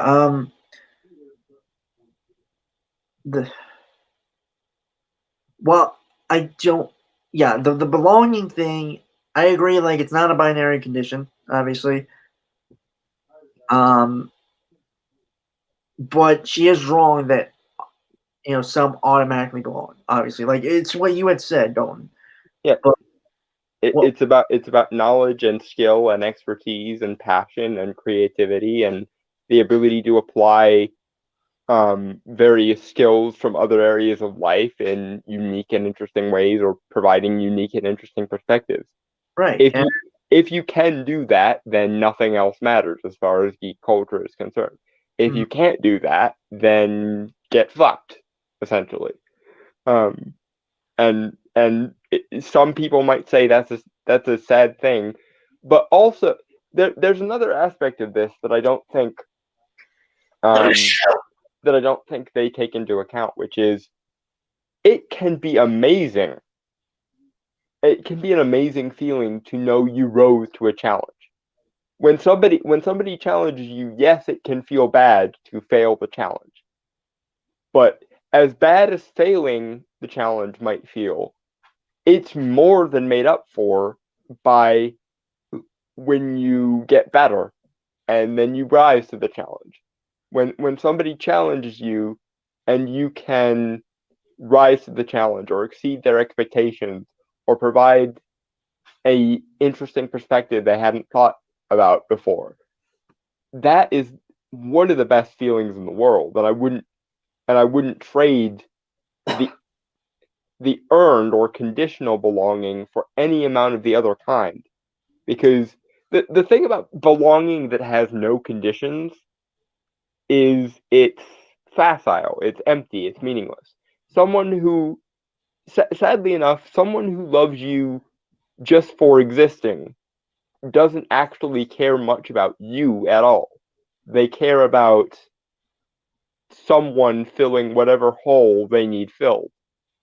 But conditional belonging is more reflective of the individual because you have to have content as a person to fill that necessary void. When belonging has conditions and standards applied to it, when you have to earn your place, that place both means more to you because you earned your position there, and also means a lot more to the people who required that you earn it in the first place, because they now know more about you specifically and not just a generic presence. Right. Because belonging without conditions can be filled by literally a computer simulation. You could literally program an AI to just be there and be sociable to you. But belonging with conditions requires an entity with their own thoughts, feelings, personality, skills, and so on. So yeah, I'd prefer a belonging that I have to earn that actually means something than a belonging that means nothing that just gets given to me for nothing. Right. 1,000 times out of 1,000 times out of 1,000, I will take the one I have to earn over the one I have to just show up for. You know what's funny? Hmm. The loving you for existing thing. Mm-hmm. I feel like that's, for some reason, I feel like that's a lot of like those trashy romance stories. Yeah.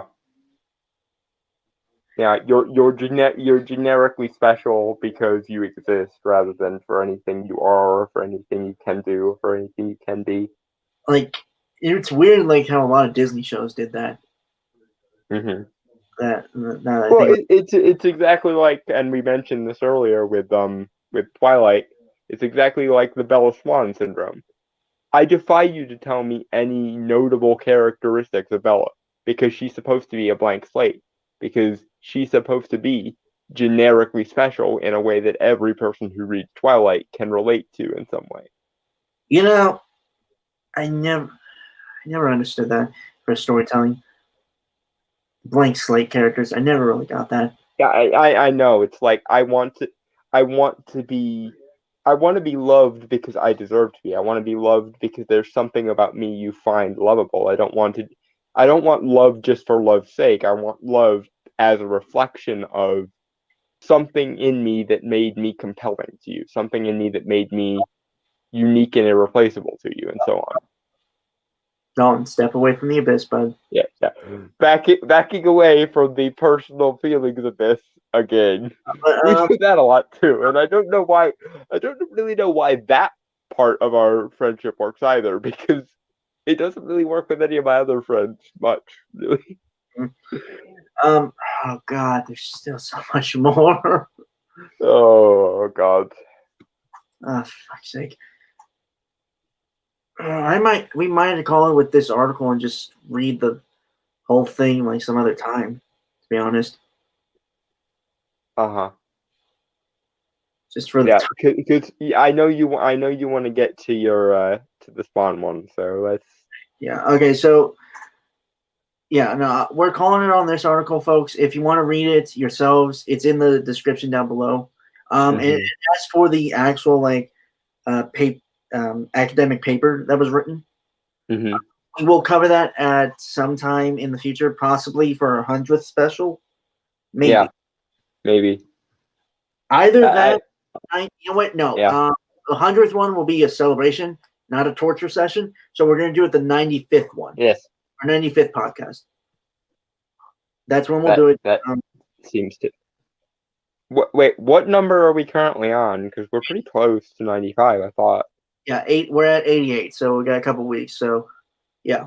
Okay, so yeah, we'll get back to it in reasonably, I just do not want our 100th to be us torturing ourselves. Is the thing. That's all. Yeah. Anyway, so yeah, we're gonna call it for this one and just move on to the more uplifting, for our outro, outgoing article.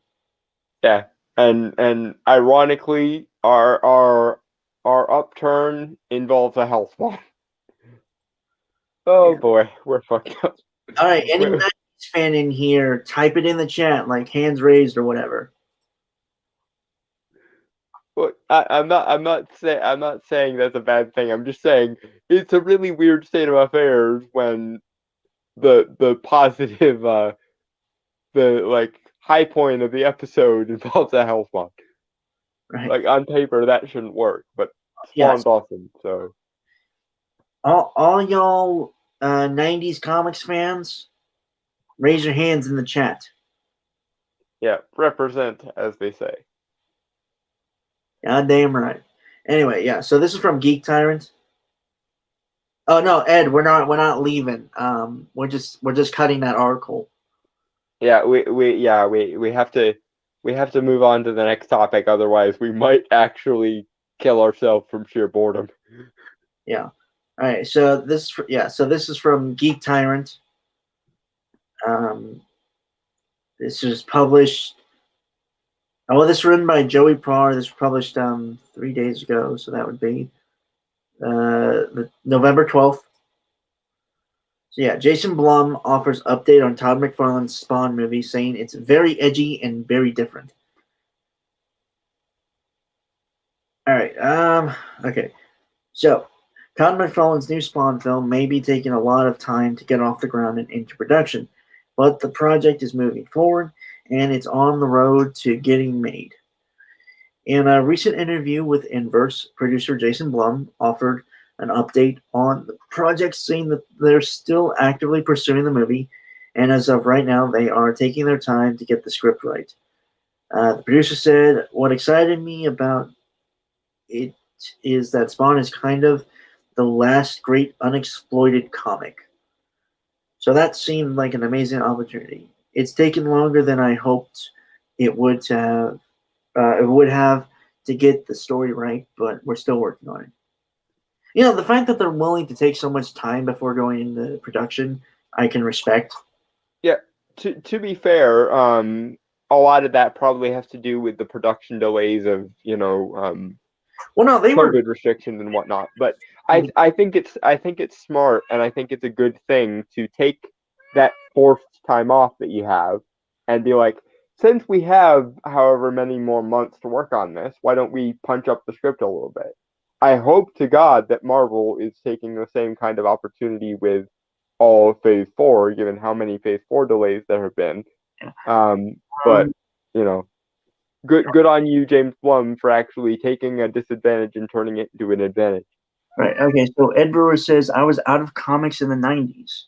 That's fair. To be fair, There, 90. there, there's a lot of good shit to go and revisit though if you're up for it. Yeah, I've gotten a lot of '90s comics from cons I've gone to over the past couple of years. Yeah. Especially if you're disillusioned with comics as they are now, Ed. The '90s did have its fair share of bombs, like any other decade, but the good stuff was really, really good.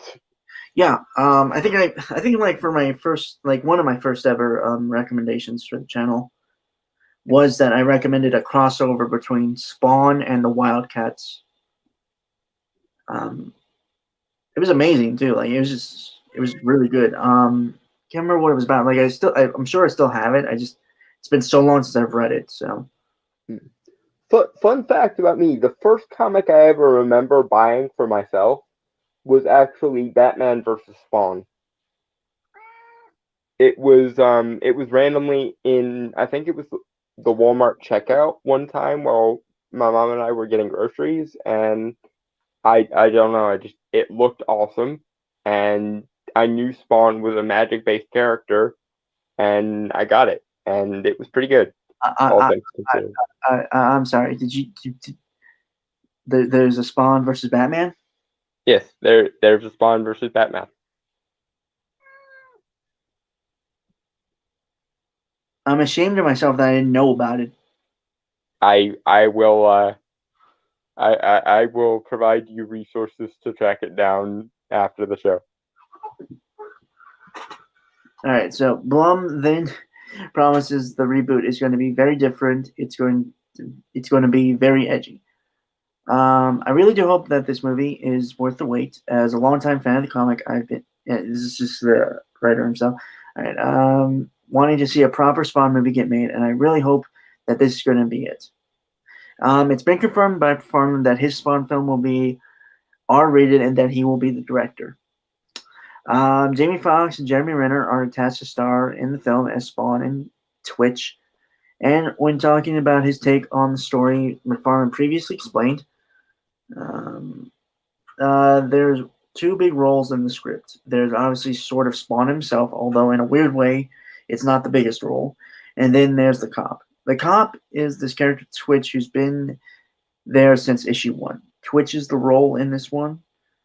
And I sort of refer to him as my Sheriff Brody, who is the sheriff in the Jaws movie. Although it was called Jaws, Jaws didn't really talk a lot in his movie, right? He just kind of showed up at the opportune time to take the movie make the movie worthwhile. And I think you and I have had a couple of discussions about this on that. I'm fine with it for like a first movie. I think it's interesting, and I'm just guessing here that Twitch will be kind of a faux protagonist for like the first movie. Yeah, where he's like the point of view character and like kind of is opened up to the bigger world that Spawn inhabits.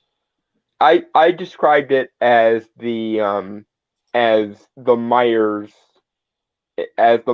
role from Hellboy. Right. That being said, I don't necessarily mind the idea of like making Spawn almost like a horror movie where Spawn is the monster. Almost like I can't think. I had an example and then I immediately lost it. Like a slasher? Not quite like a slasher, but like almost a cryptid. Like Spawn is this like urban legend. Mm-hmm. Yeah. Or sort of like a Slender Man in the alternate universe where they actually did a proper Slender Man movie instead of the piece of shit we got. Right. Making Spawn kind of like that, there is a certain appeal to that because I think Spawn is a character who would lend himself pretty well to a horror movie. I also have to say, like, from what I'm getting, like everything I've heard and read about, like the movie and like what's happening, I'm thinking they are going to go kind of a more not a street level approach, which I'm fine with because again, like in the comics, Spawn originally started out mostly as a street level character and then grew into something else. Mm-hmm. I'm fine with that. And again, in like the discussion we had previously, before stream, I hope they adapt the Billy Kincaid story from like the comics. They did do an adaptation of that in the animated show. And if anyone remembers the HBO Spawn animated show, you'll know what I mean. And if anyone, and like again, like if you're a fan of Spawn, you'll know who Billy Kincaid is. Mm-hmm. But I just hope they're willing, like, since it is R-rated, I hope they're willing to go full R. Mm-hmm. And not and I will say that the fact that it's Blumhouse does give me a little bit of hope because my favorite superhero movie in 2019 last year was Glass, because Glass was really fucking good.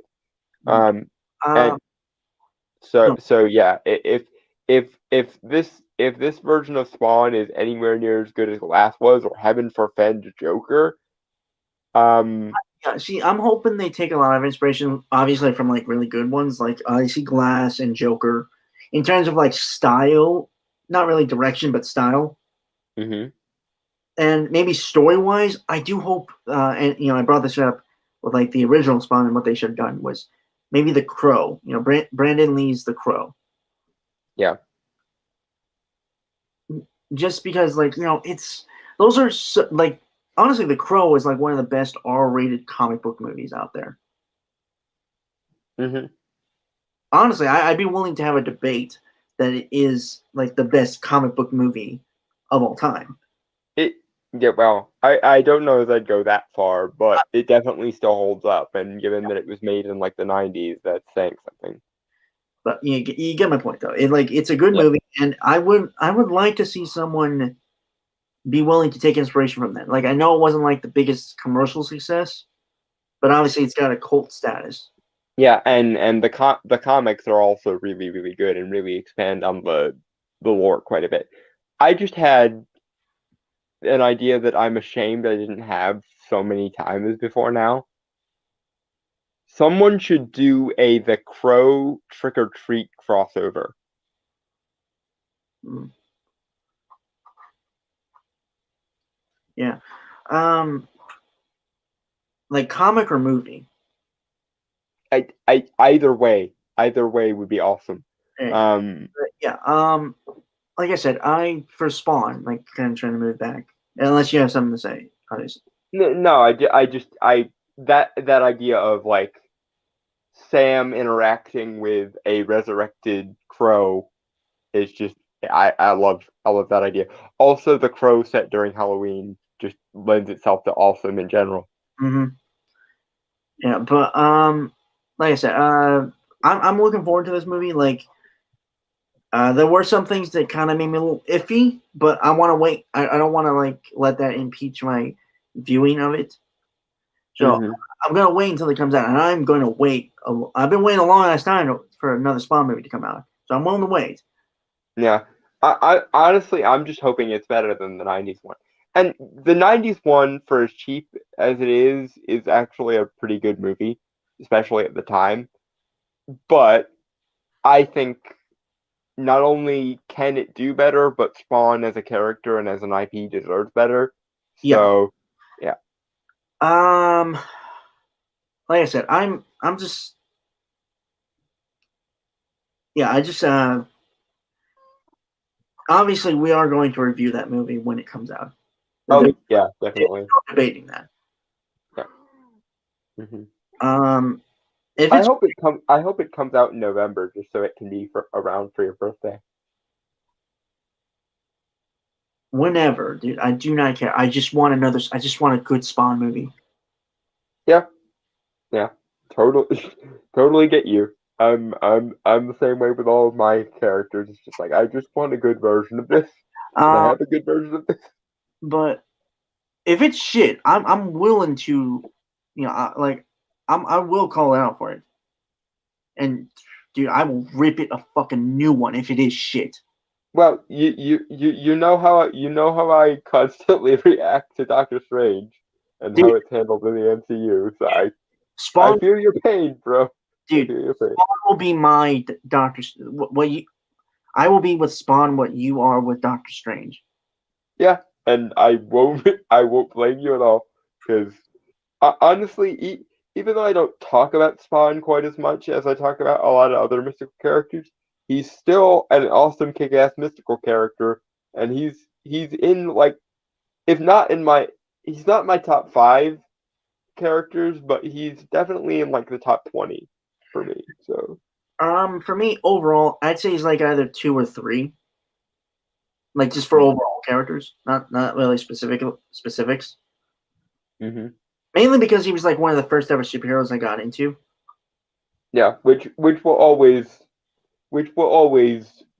account for a lot. And come to think of it, like I said, one of the first comics I ever bought for myself or requested somebody buy for me was Batman vs. Spawn.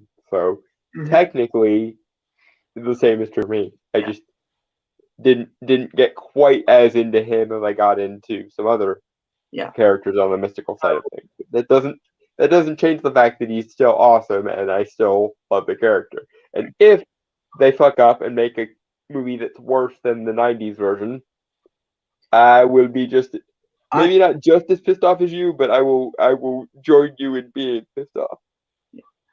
but my greatest hope, and I will pray, like I will literally pray to whoever will listen, is that it does not become Birds of Prey. Oh god.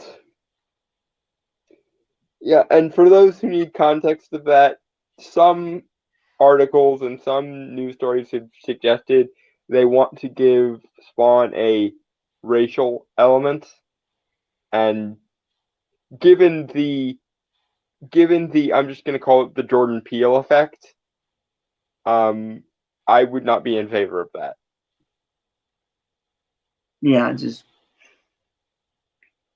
That would be something where I would be literally saying kill it with hellfire. yeah. Um, but yeah, no, those are our thoughts on like the Spawn movie reboot. Hmm. I hope it has a bigger budget than than obviously like the original one because I don't know how much like you said like it's probably a shoestring one. Hmm. I am hoping they do a little bit more practical effects, but that's just me because I always think practical effects will work. But I'm not saying that don't do CGI. I'm just saying like you gotta find that nice blend, obviously. Hmm. I hope they do the Violator, and I don't know who they do because John like was Like John, with Alma. yeah, was pretty good as the Violator in the '90s, and Yeah, Clown was my favorite part of that movie. yeah, um, it, this sounds weird, but for some reason I'm thinking Danny DeVito. He wouldn't be bad. I don't Like think. I think if you could mix some of the elements from the Penguin from uh Batman Batman Returns Returns. and Frank from Always Sunny in Philadelphia, I think it could work. I I have a similar pick. I would go with Jason Alexander, aka George Costanza from Seinfeld. Oh,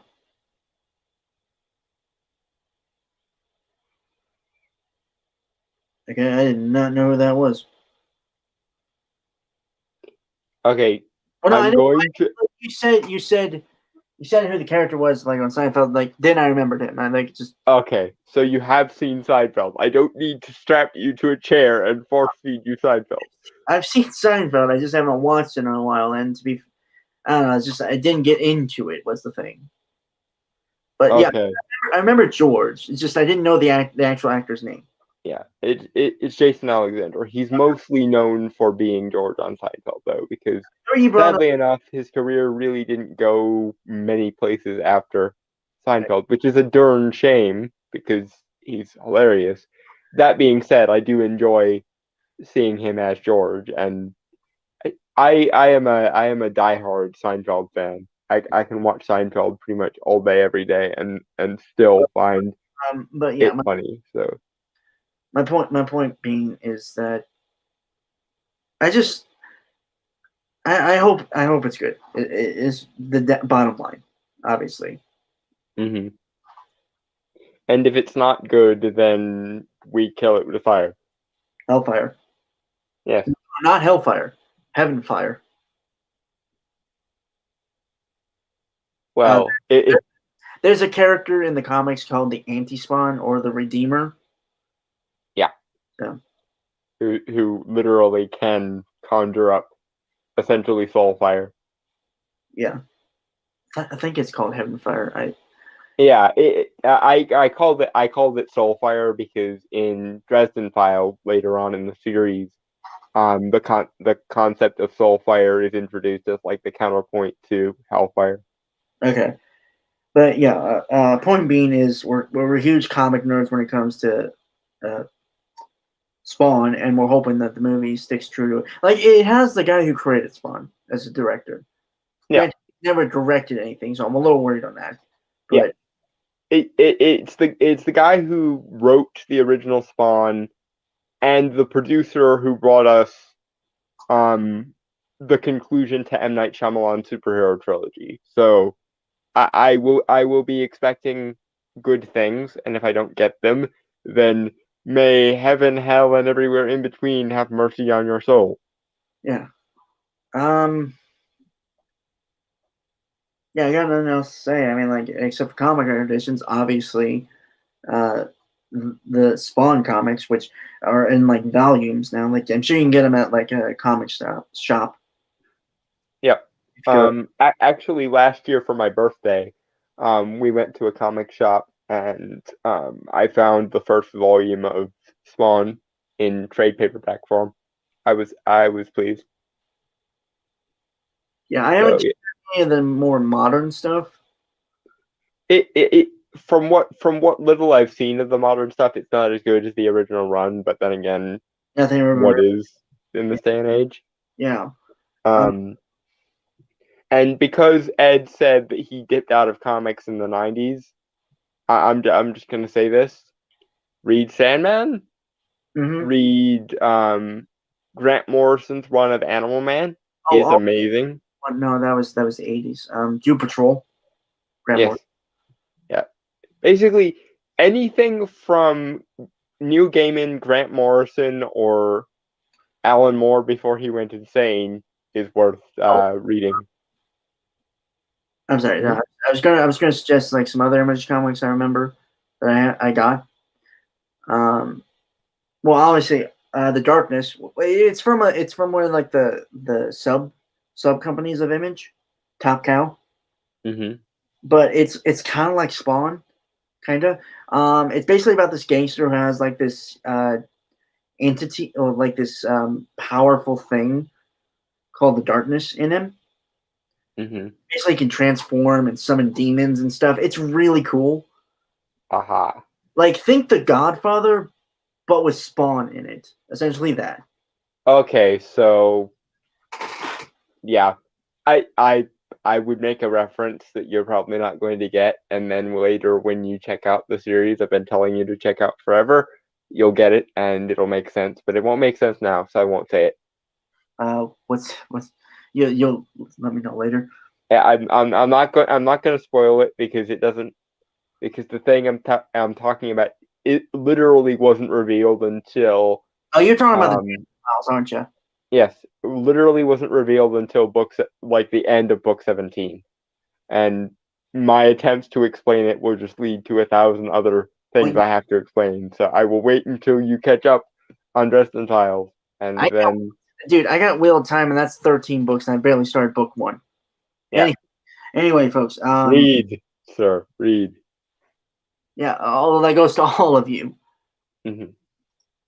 It's a good way to pass time. Anyway, with that, folks, I want to say goodbye, adios, aloha, aviaze, sayonara, peace, cheers, and Remember to read. Now fuck off.